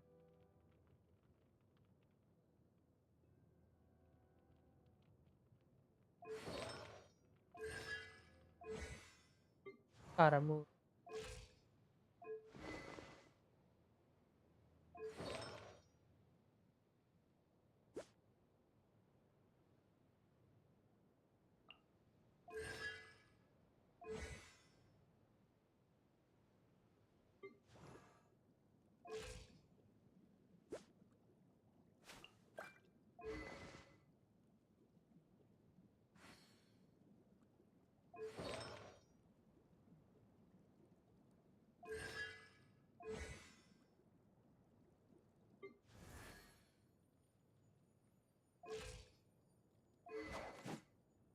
private. Does not forget. Primordial Jade Wing.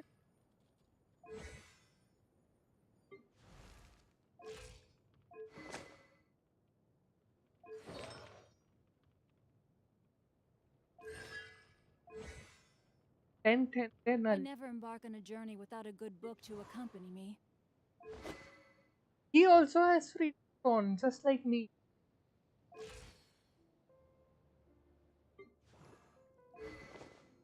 Although I have constantly.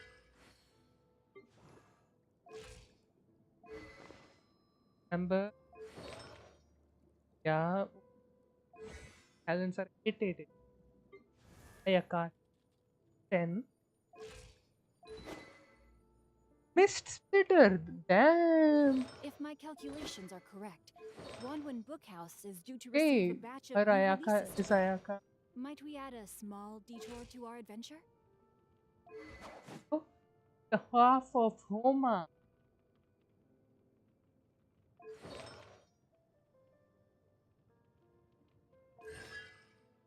Good account.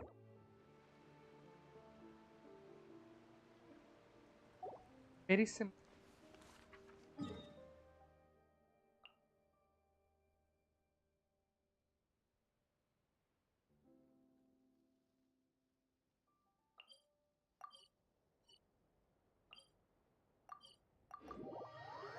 Ooh, someone is watching me. Hello, whoever is something.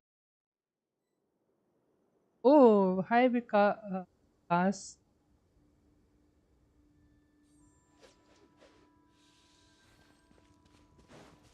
Time to act. Body and mind. Change my. Or maybe Arlecchino Story.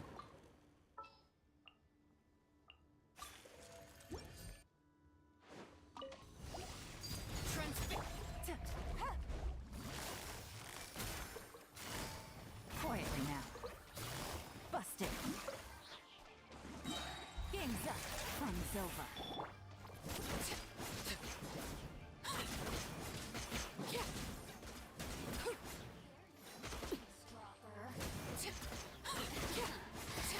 Overruled. Quietly now. Take it easy. The more, the merrier. Look at me. Just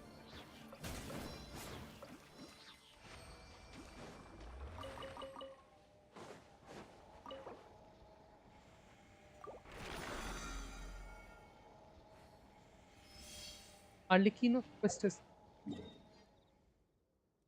There is still posting.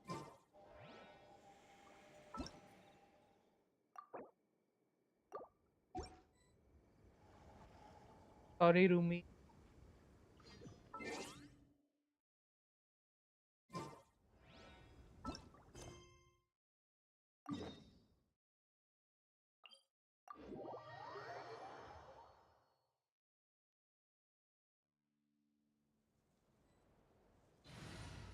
I will. Full throttle.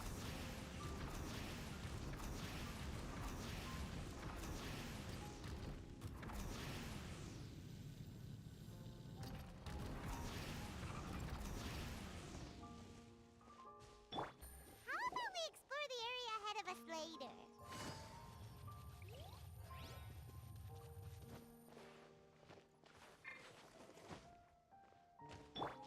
Try and stop me.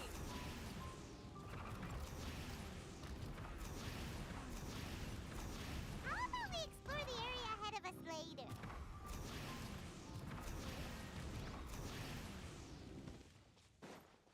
Full throttle. Back to the west.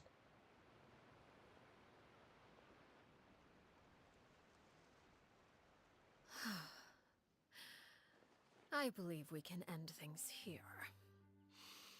It's not often that we get to enjoy the company of guests, after all. We wouldn't want things to get too out of hand. Brother, are you alright? Lenny. Given that I am the victor of this duel, as agreed, the punishment stands. No! I never thought things would end like this. However, everyone involved in the duel demonstrated a remarkable level of strength and determination.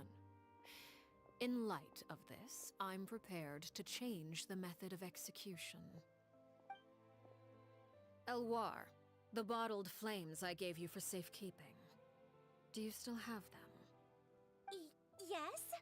I wasn't sure what they were for, but I've kept them super safe.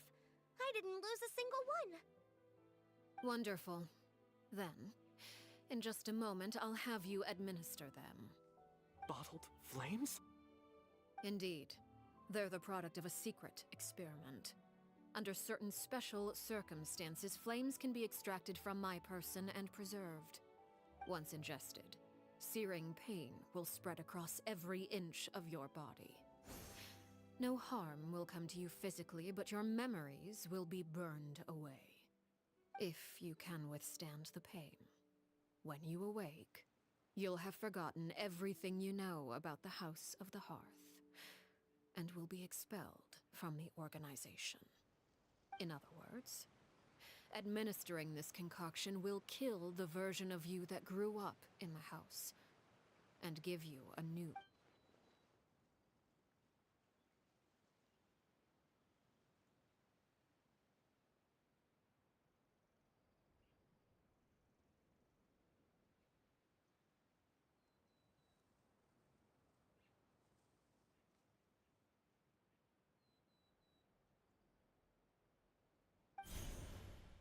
Memory is a mistake.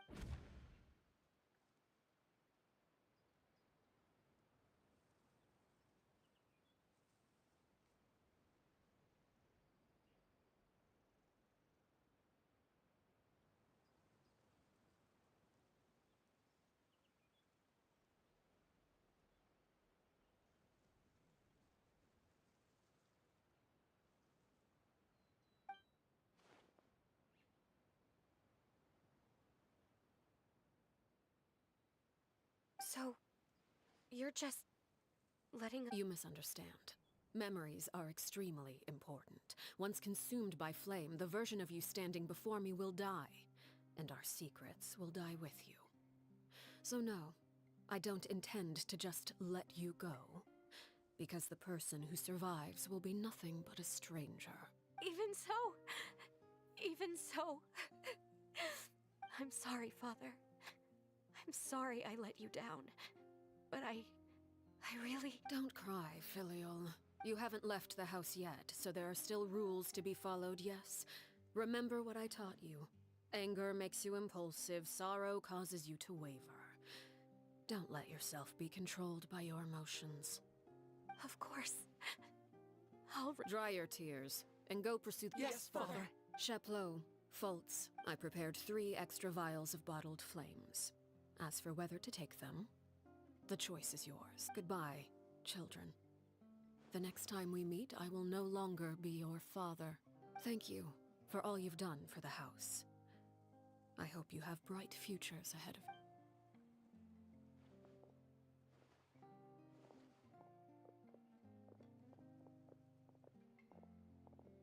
Father! Let's go.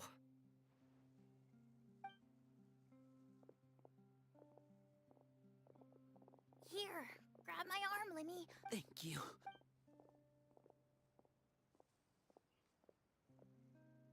Clairvy.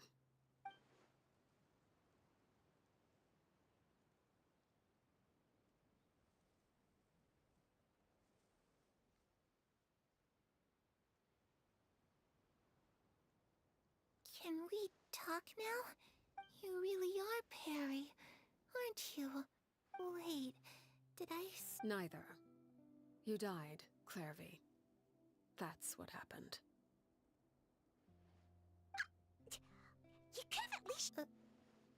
know. Huh? That's it? Yep. Plus, I don't really. Can you tell me about. You never stopped at first. Later on, you never. But you tried everything for the last 16. I never imagined I would say something like that.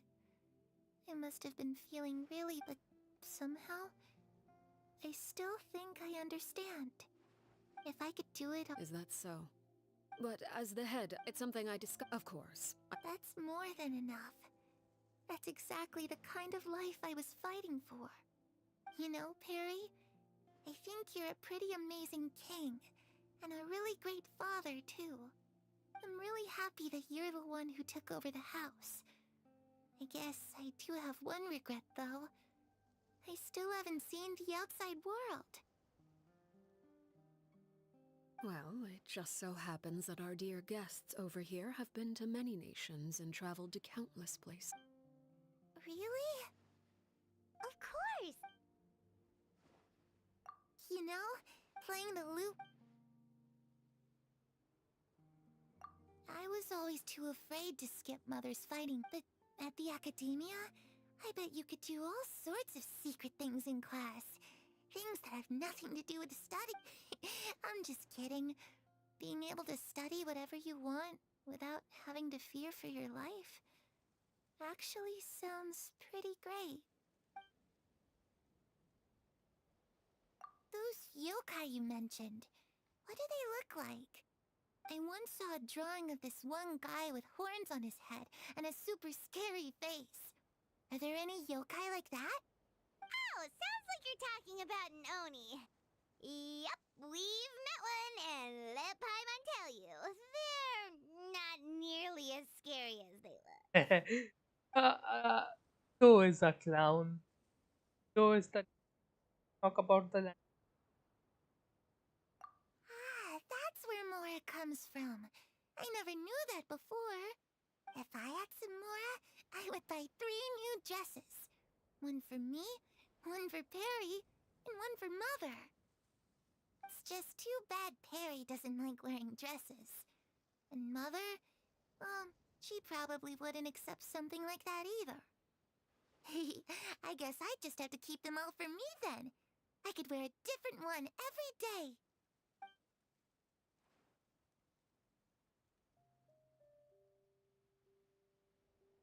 The situation was super dangerous.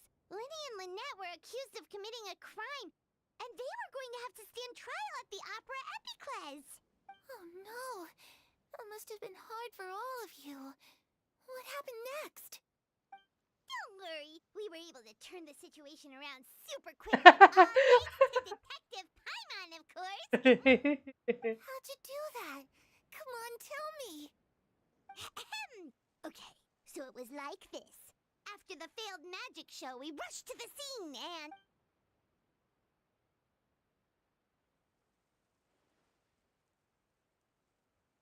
Time in like all her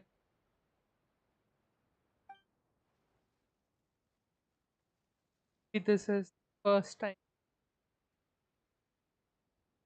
Max or for Shadows don't have the capacity to learn or grow. Any new information they encounter is quickly forgotten over time. problem get everything we told her back to girl who hide in the shadow. So busy almost doesn't.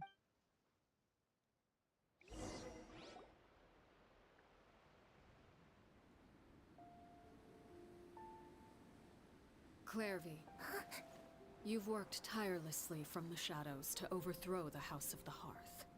Now, by my authority as the Knave, I shall announce how this matter ends. You are hereby expelled from the House of the Hearth. You are no longer tied to this place, nor are you bound by its rules. You're saying that I can finally leave? I get to experience the outside world as well? Oh, I almost forgot. There's no getting older for me. Still, seeing who you grew up to be makes me really happy, Parallel. Take care of yourself. Goodbye. May we meet again someday.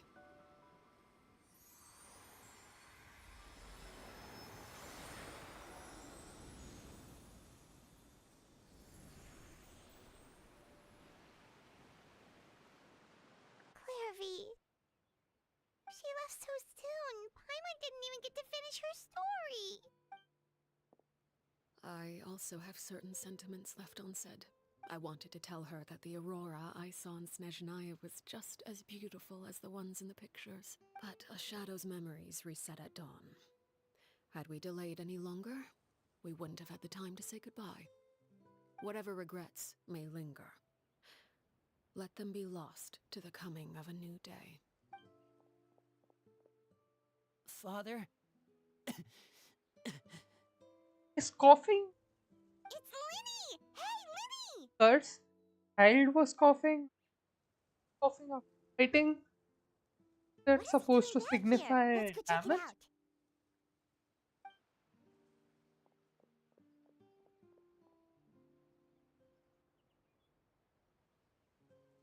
There a domain. I really hope there's a domain. Father, the bottled flames have been administered. Filial and the others have left the house. And you? What have you decided? Thank you for giving us that choice, Father. But we never wanted to leave the house. It's the only home we've ever known. Lynette and Fremine feel the same way. They're recuperating back at the Hotel Bouffe d'été. But I decided to come back and tell you where we stood. I'm sure you're well aware of the expectations I have for you. I want you to follow in my footsteps and become the next king of the house. Yet you seem to have different ideas. I must admit, I'm rather surprised by your decision to stay. There's nothing wrong with choosing to live a quiet life. Leading this organization is a heavy responsibility, one not so easily carried by someone forced onto the throne. I just never understood what you saw in me. What made you believe I was deserving of that throne? You're brave, talented, and, most importantly, you cherish your family. You would do anything to protect them, even if it costs you.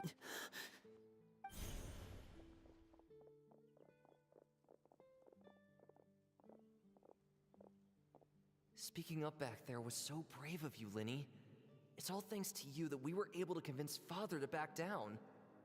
You're a hero, Linny. Hero. Father is the real hero.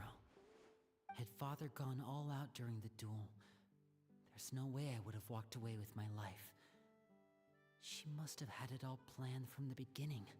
From the very... I'm not deserving of that title. I'm not strong enough or smart enough. You're wrong. In my opinion, all you need to be deserving of the throne is conviction and the necessary strength to act on it.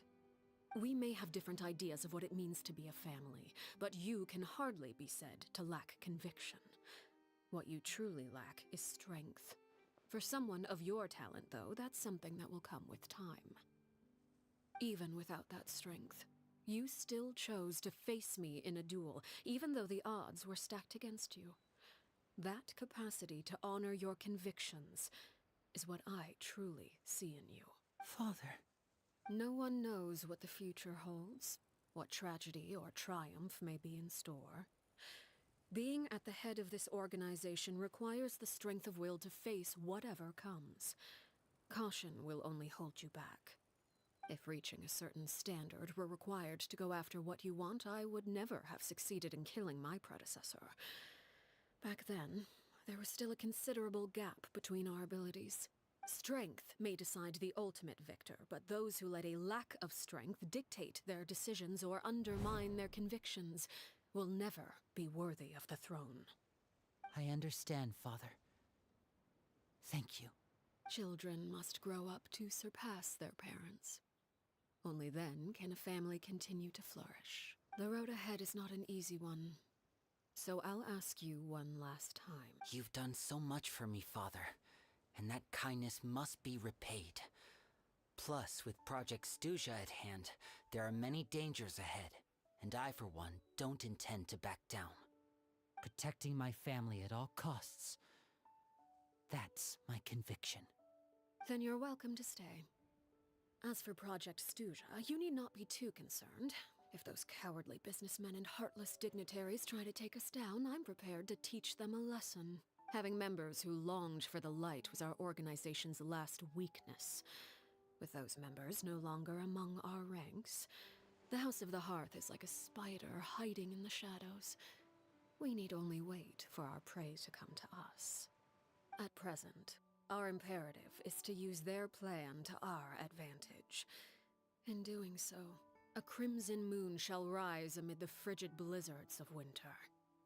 No demonstration of loyalty shall go unrewarded, and no sacrifice shall be in vain. As for the two of you, whether we meet again as friend or foe, I'll remember the camaraderie we shared in this moment. No matter how arduous the journey ahead, I hope we both reach our desired destination.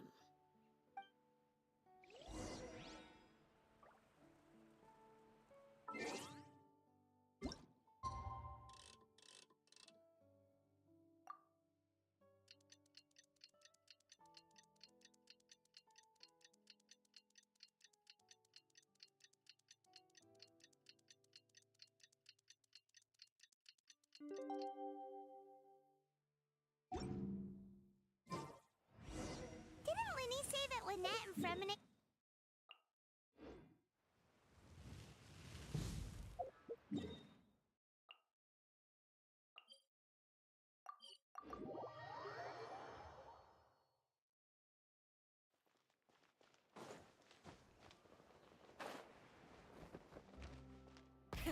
Rev the engines!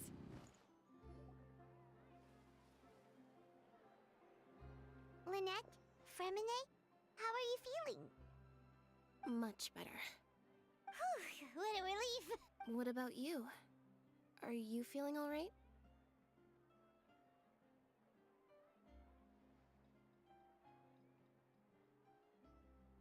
I knew you'd come out unscathed. Us, on the other hand, well, we've been bedridden for 2 days.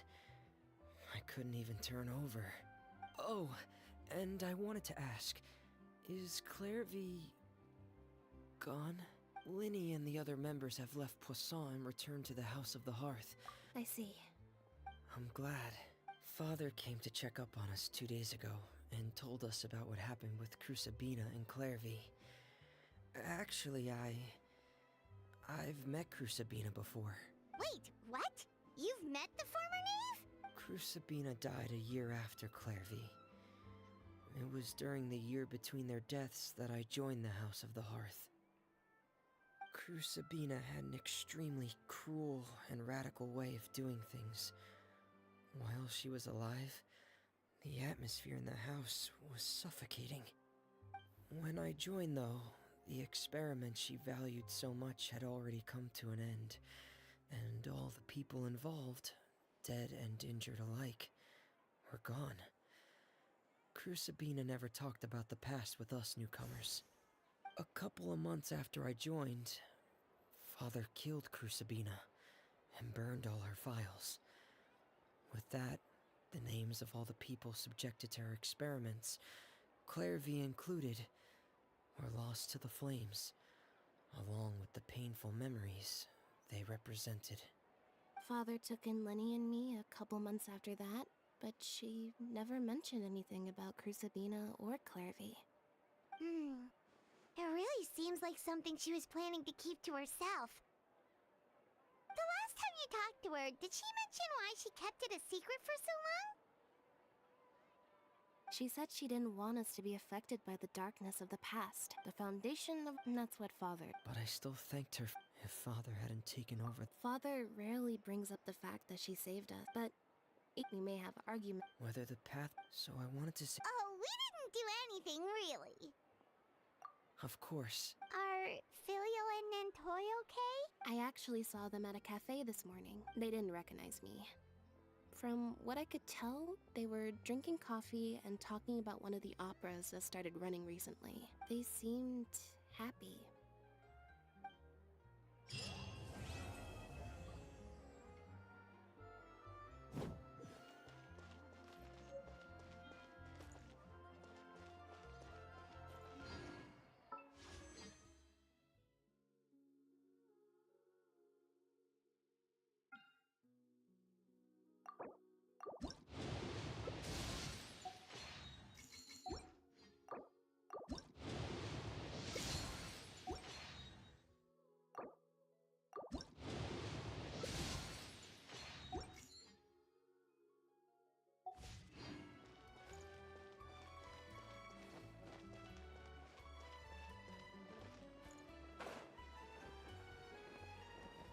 Try and stop me!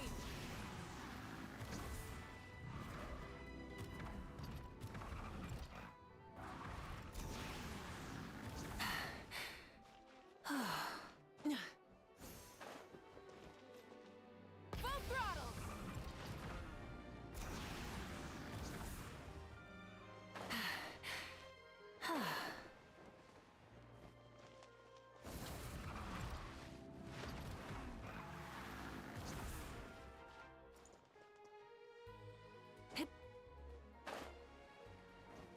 Burn it down! Rev the engines!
To the quest of this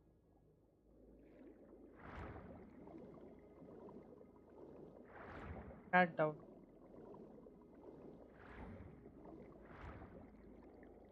I should take out my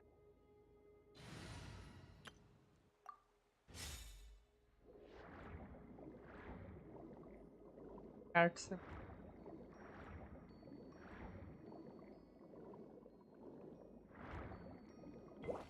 Cat is up. Follow the line.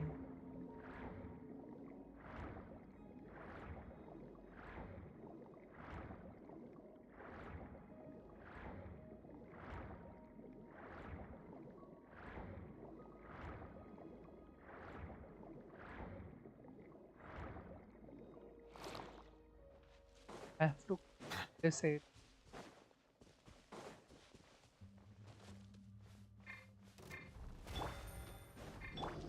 Rise with the sun! Gotcha! Things are about to get dicey.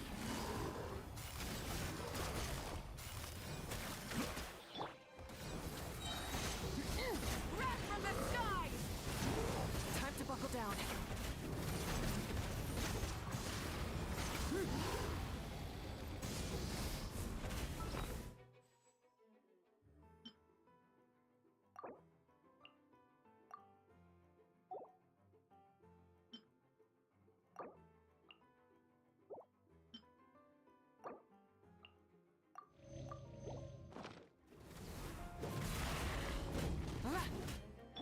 Be sanctified.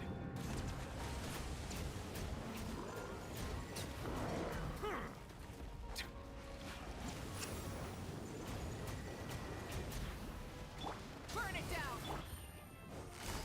Here comes the catch. Quietly now. Gotcha.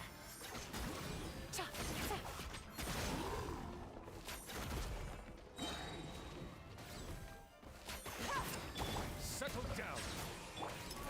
Commencing cleanup. Pyroclastic surge! Things are about to get dicey. Busted. Quietly now.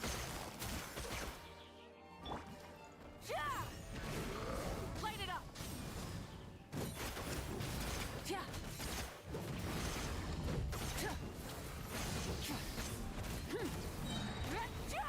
Light of the blazing sun! The tides beckon.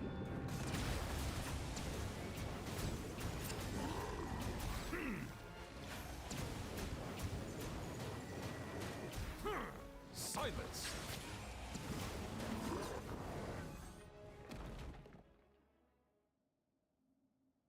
That you? There's you, as I thought you. I was ordered to guard this attacks of barbarians, so I had to act step by step.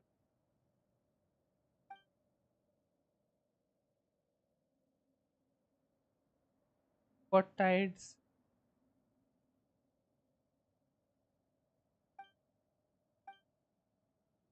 That's so. I am sorry.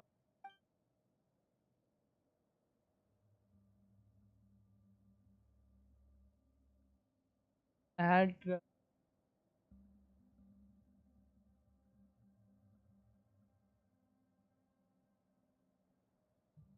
I couldn't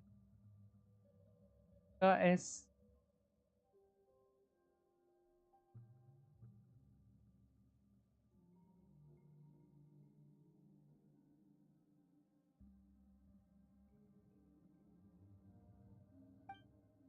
after all,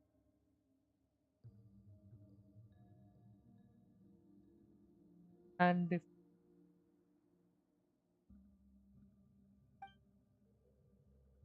we end all our say not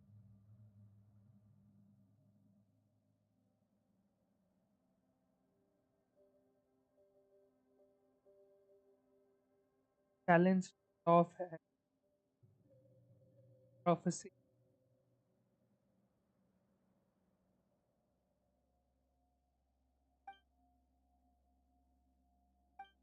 Yeah, I'm just I important.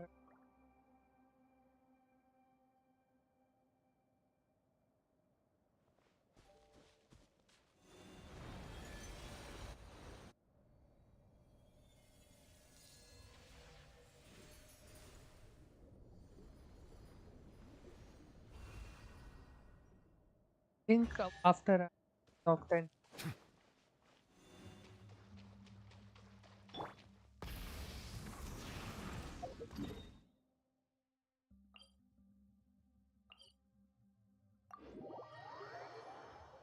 after I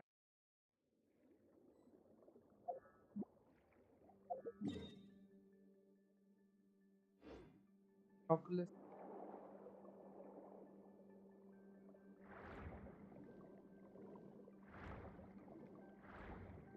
that one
Solve that.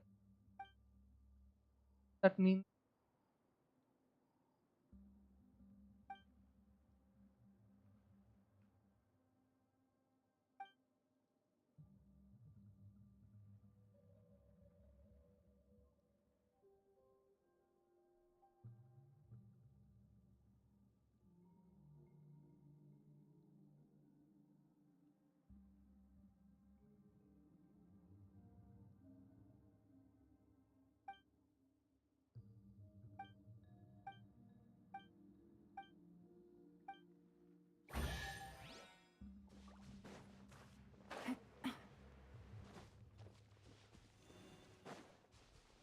Game's up.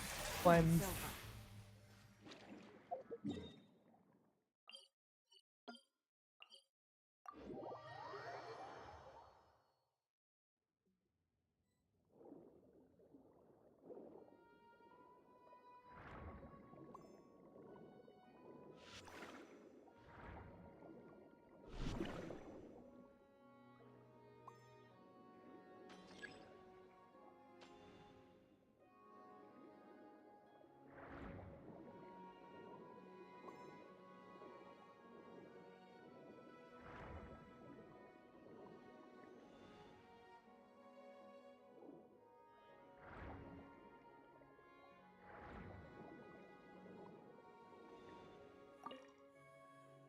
if we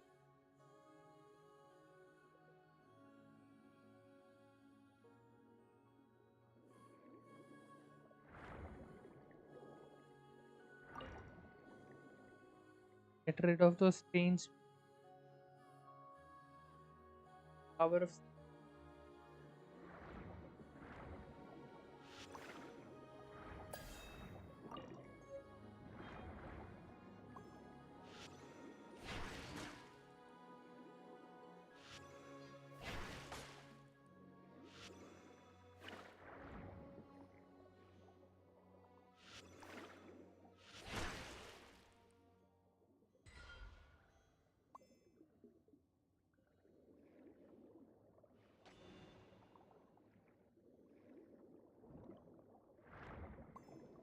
what do I do here?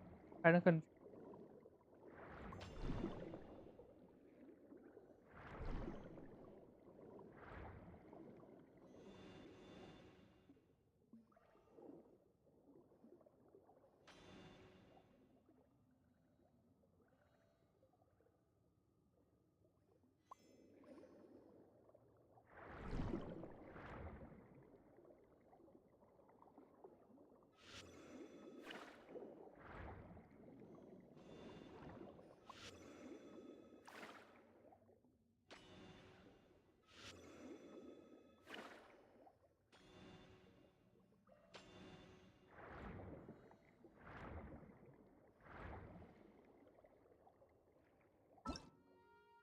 Okay.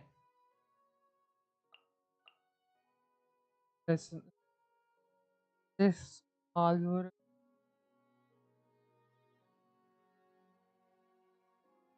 by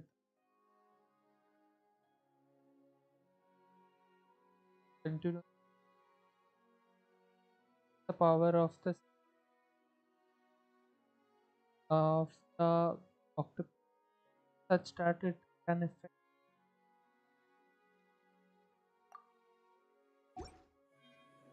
I get it.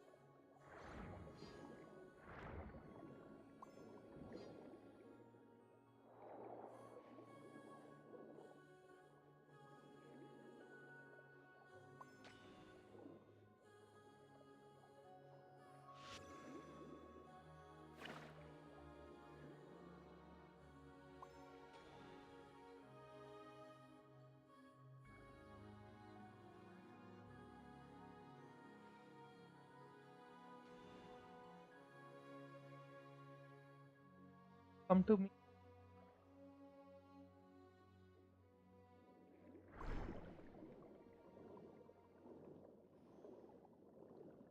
How do I?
Oh, yeah. Now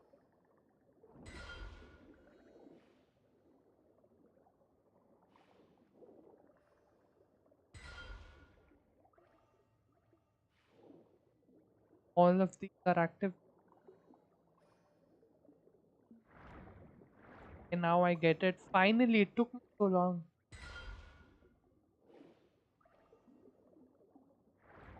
Now the final one. Come on, buddy.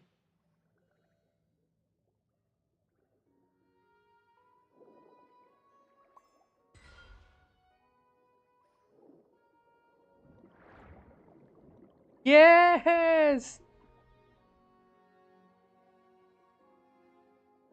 Able to figure out the puzzle.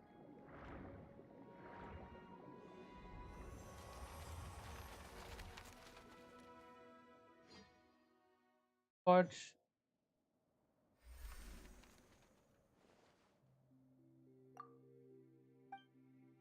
Yeah, I am lost in this.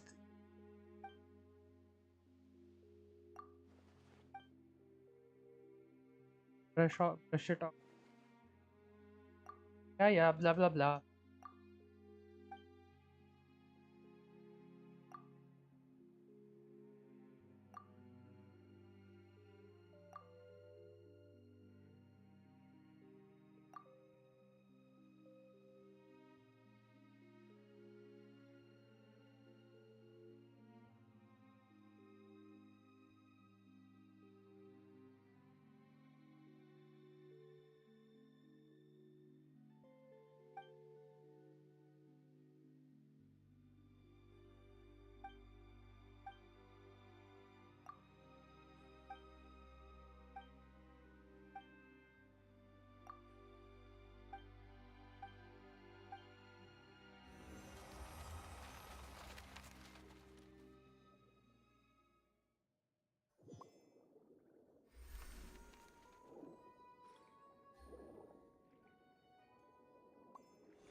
later.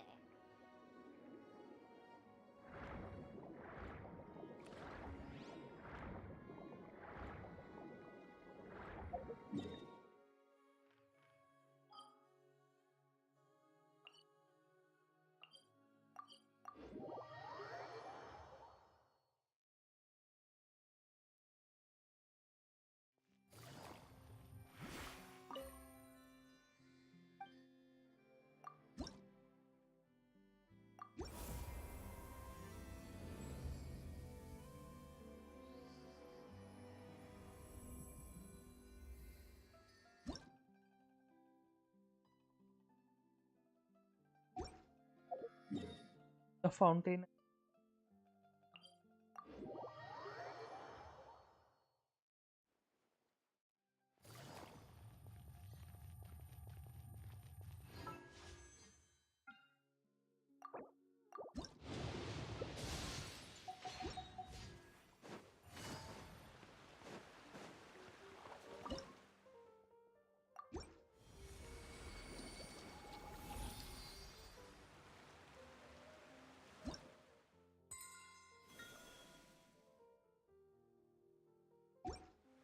I'm gonna do that on.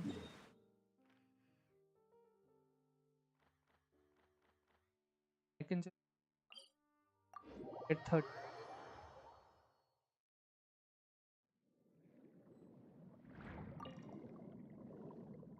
One is power up.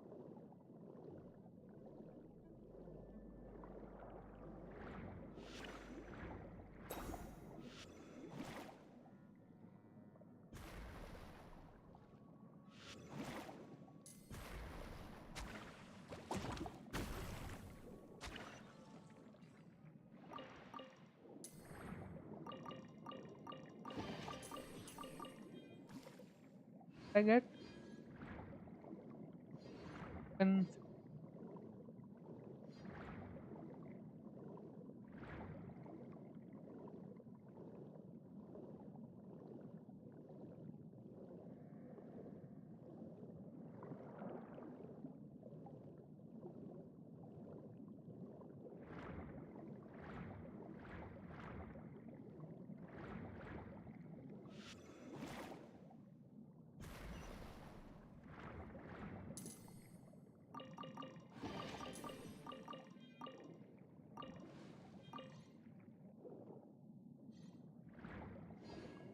what?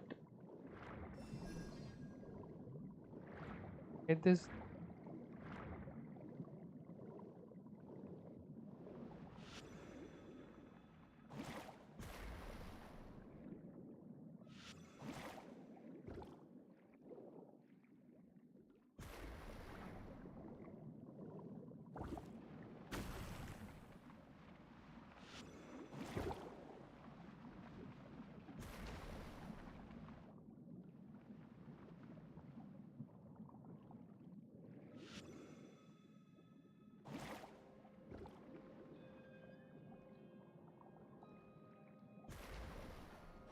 Yay! I got it.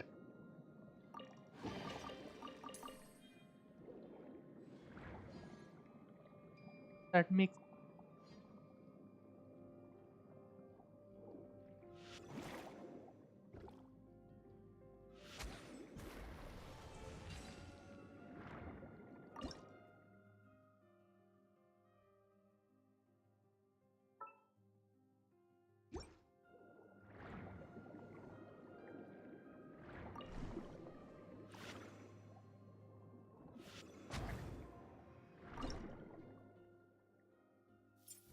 power out, and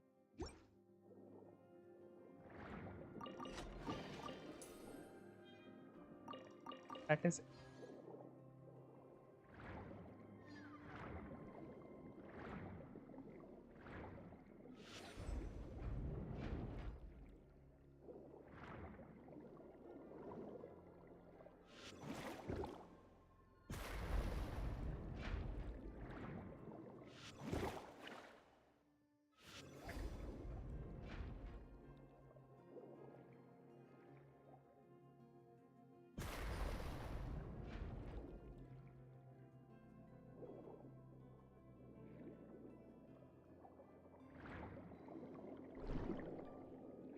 Yeah, already. The chest. Getting out. Uh,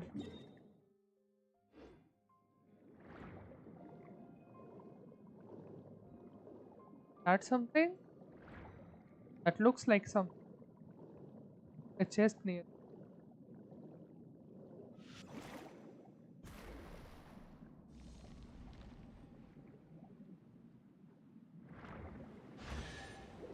That was it. That is tense. Just need a few. There is chest near. Like under that plate. There is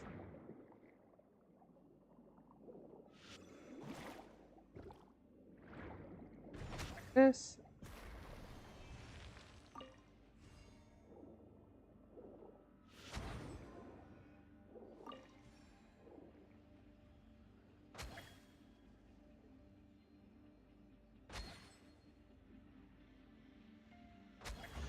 Okay, that was it.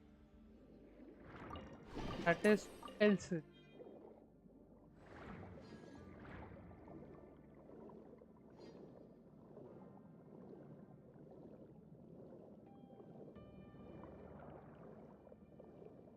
There is a challenge. I want to check this.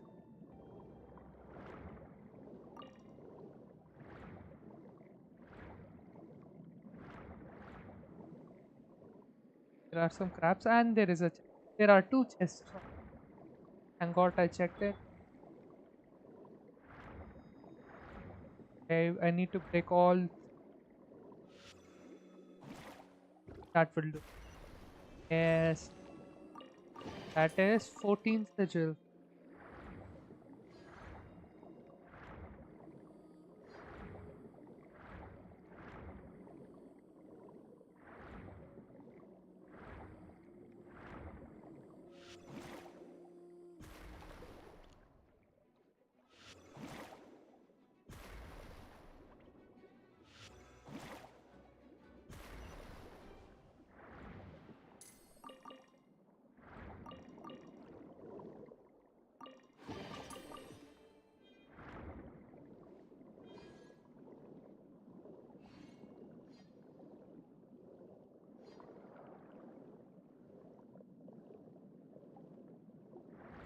This child.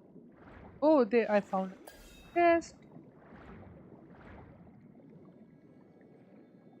Line up.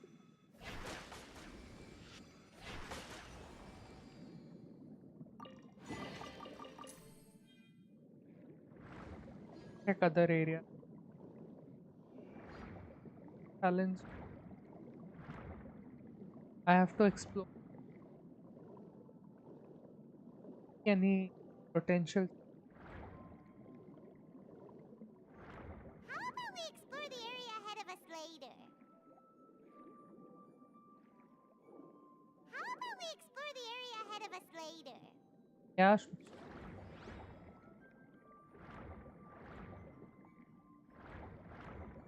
Is this power up here for?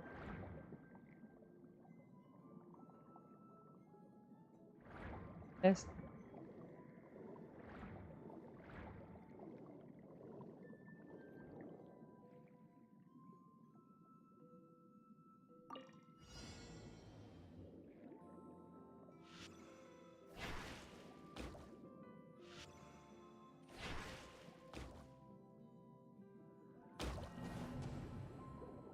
I have to.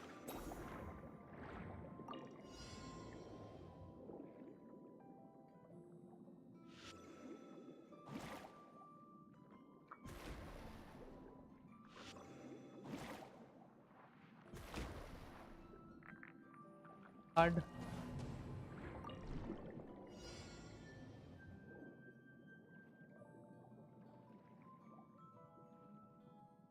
How I get.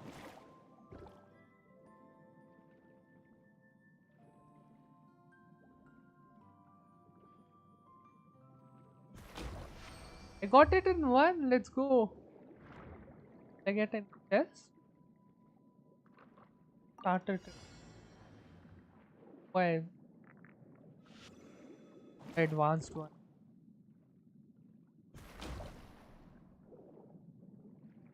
Axeman. Oh, it completed it somehow. Yeah.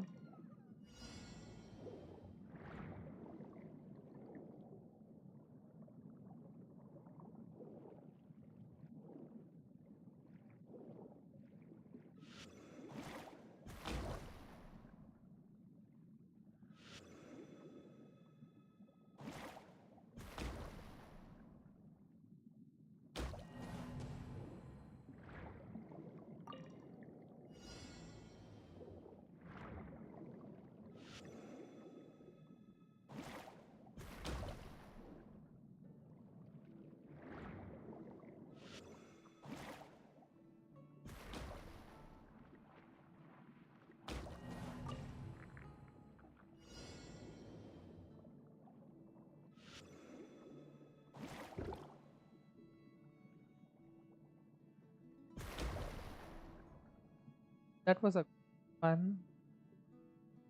I can.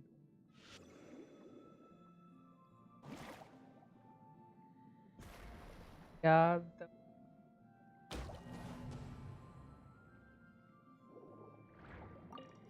Have to do.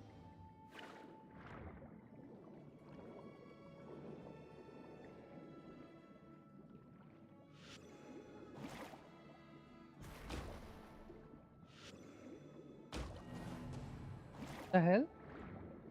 He used one attack.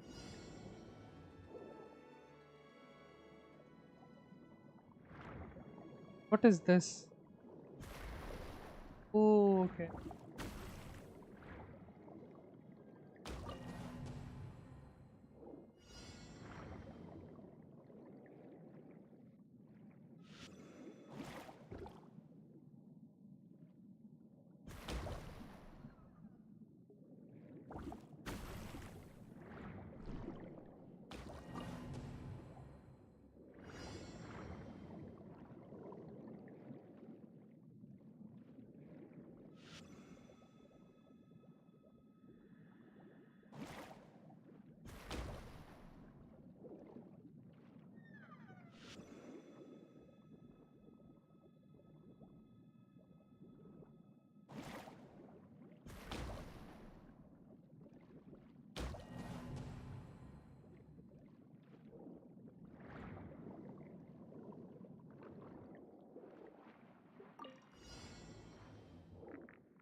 Maybe if I put outside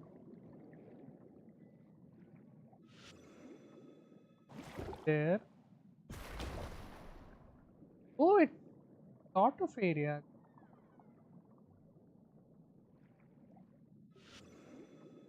Listen. Oh, I did it. Let's go. Let's freaking go. Got 4 sigils for that.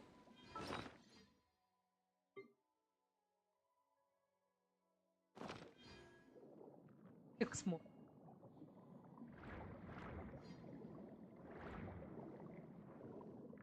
Here.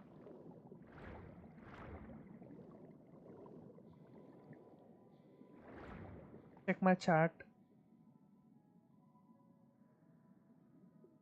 Chat, right?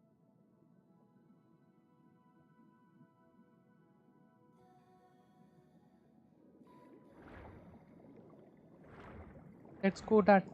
Let's that challenge. Should I get that chest first? This challenge can take me somewhere.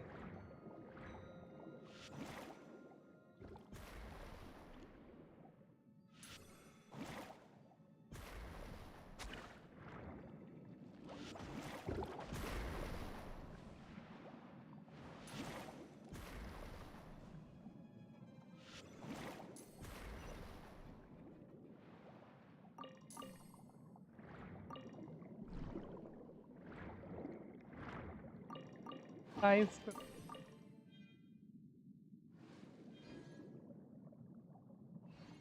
4 more. I can get hit, 1 hit.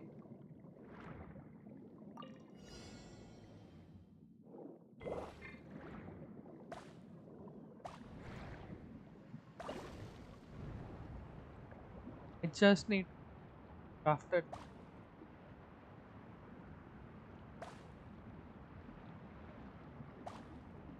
I don't see any chest.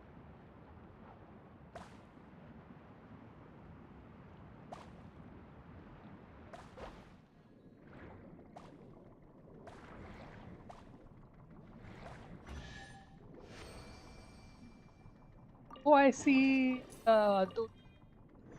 Sorry. Yeah, my final chest. This is good. Wait, where is my power up? Damn, I lost it. Get it back.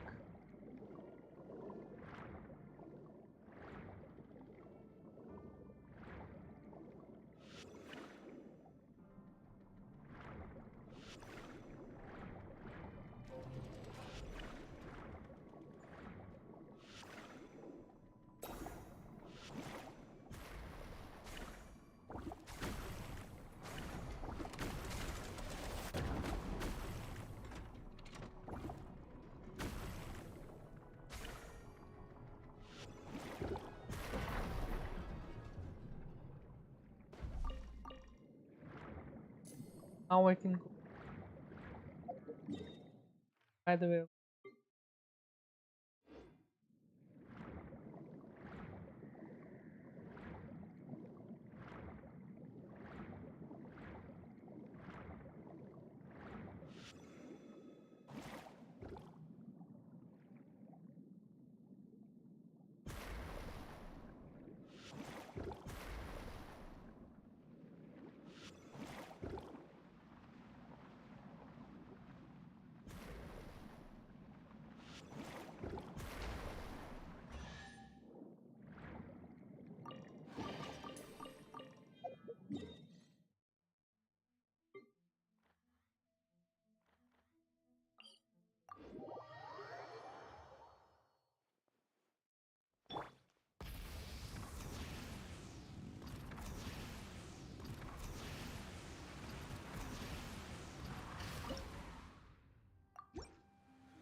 oh, all of Fontaine.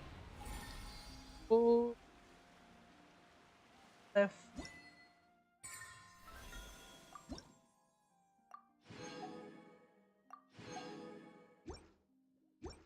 Gonna save this. I think this is where I should end. Was really long. Uh, bye bye.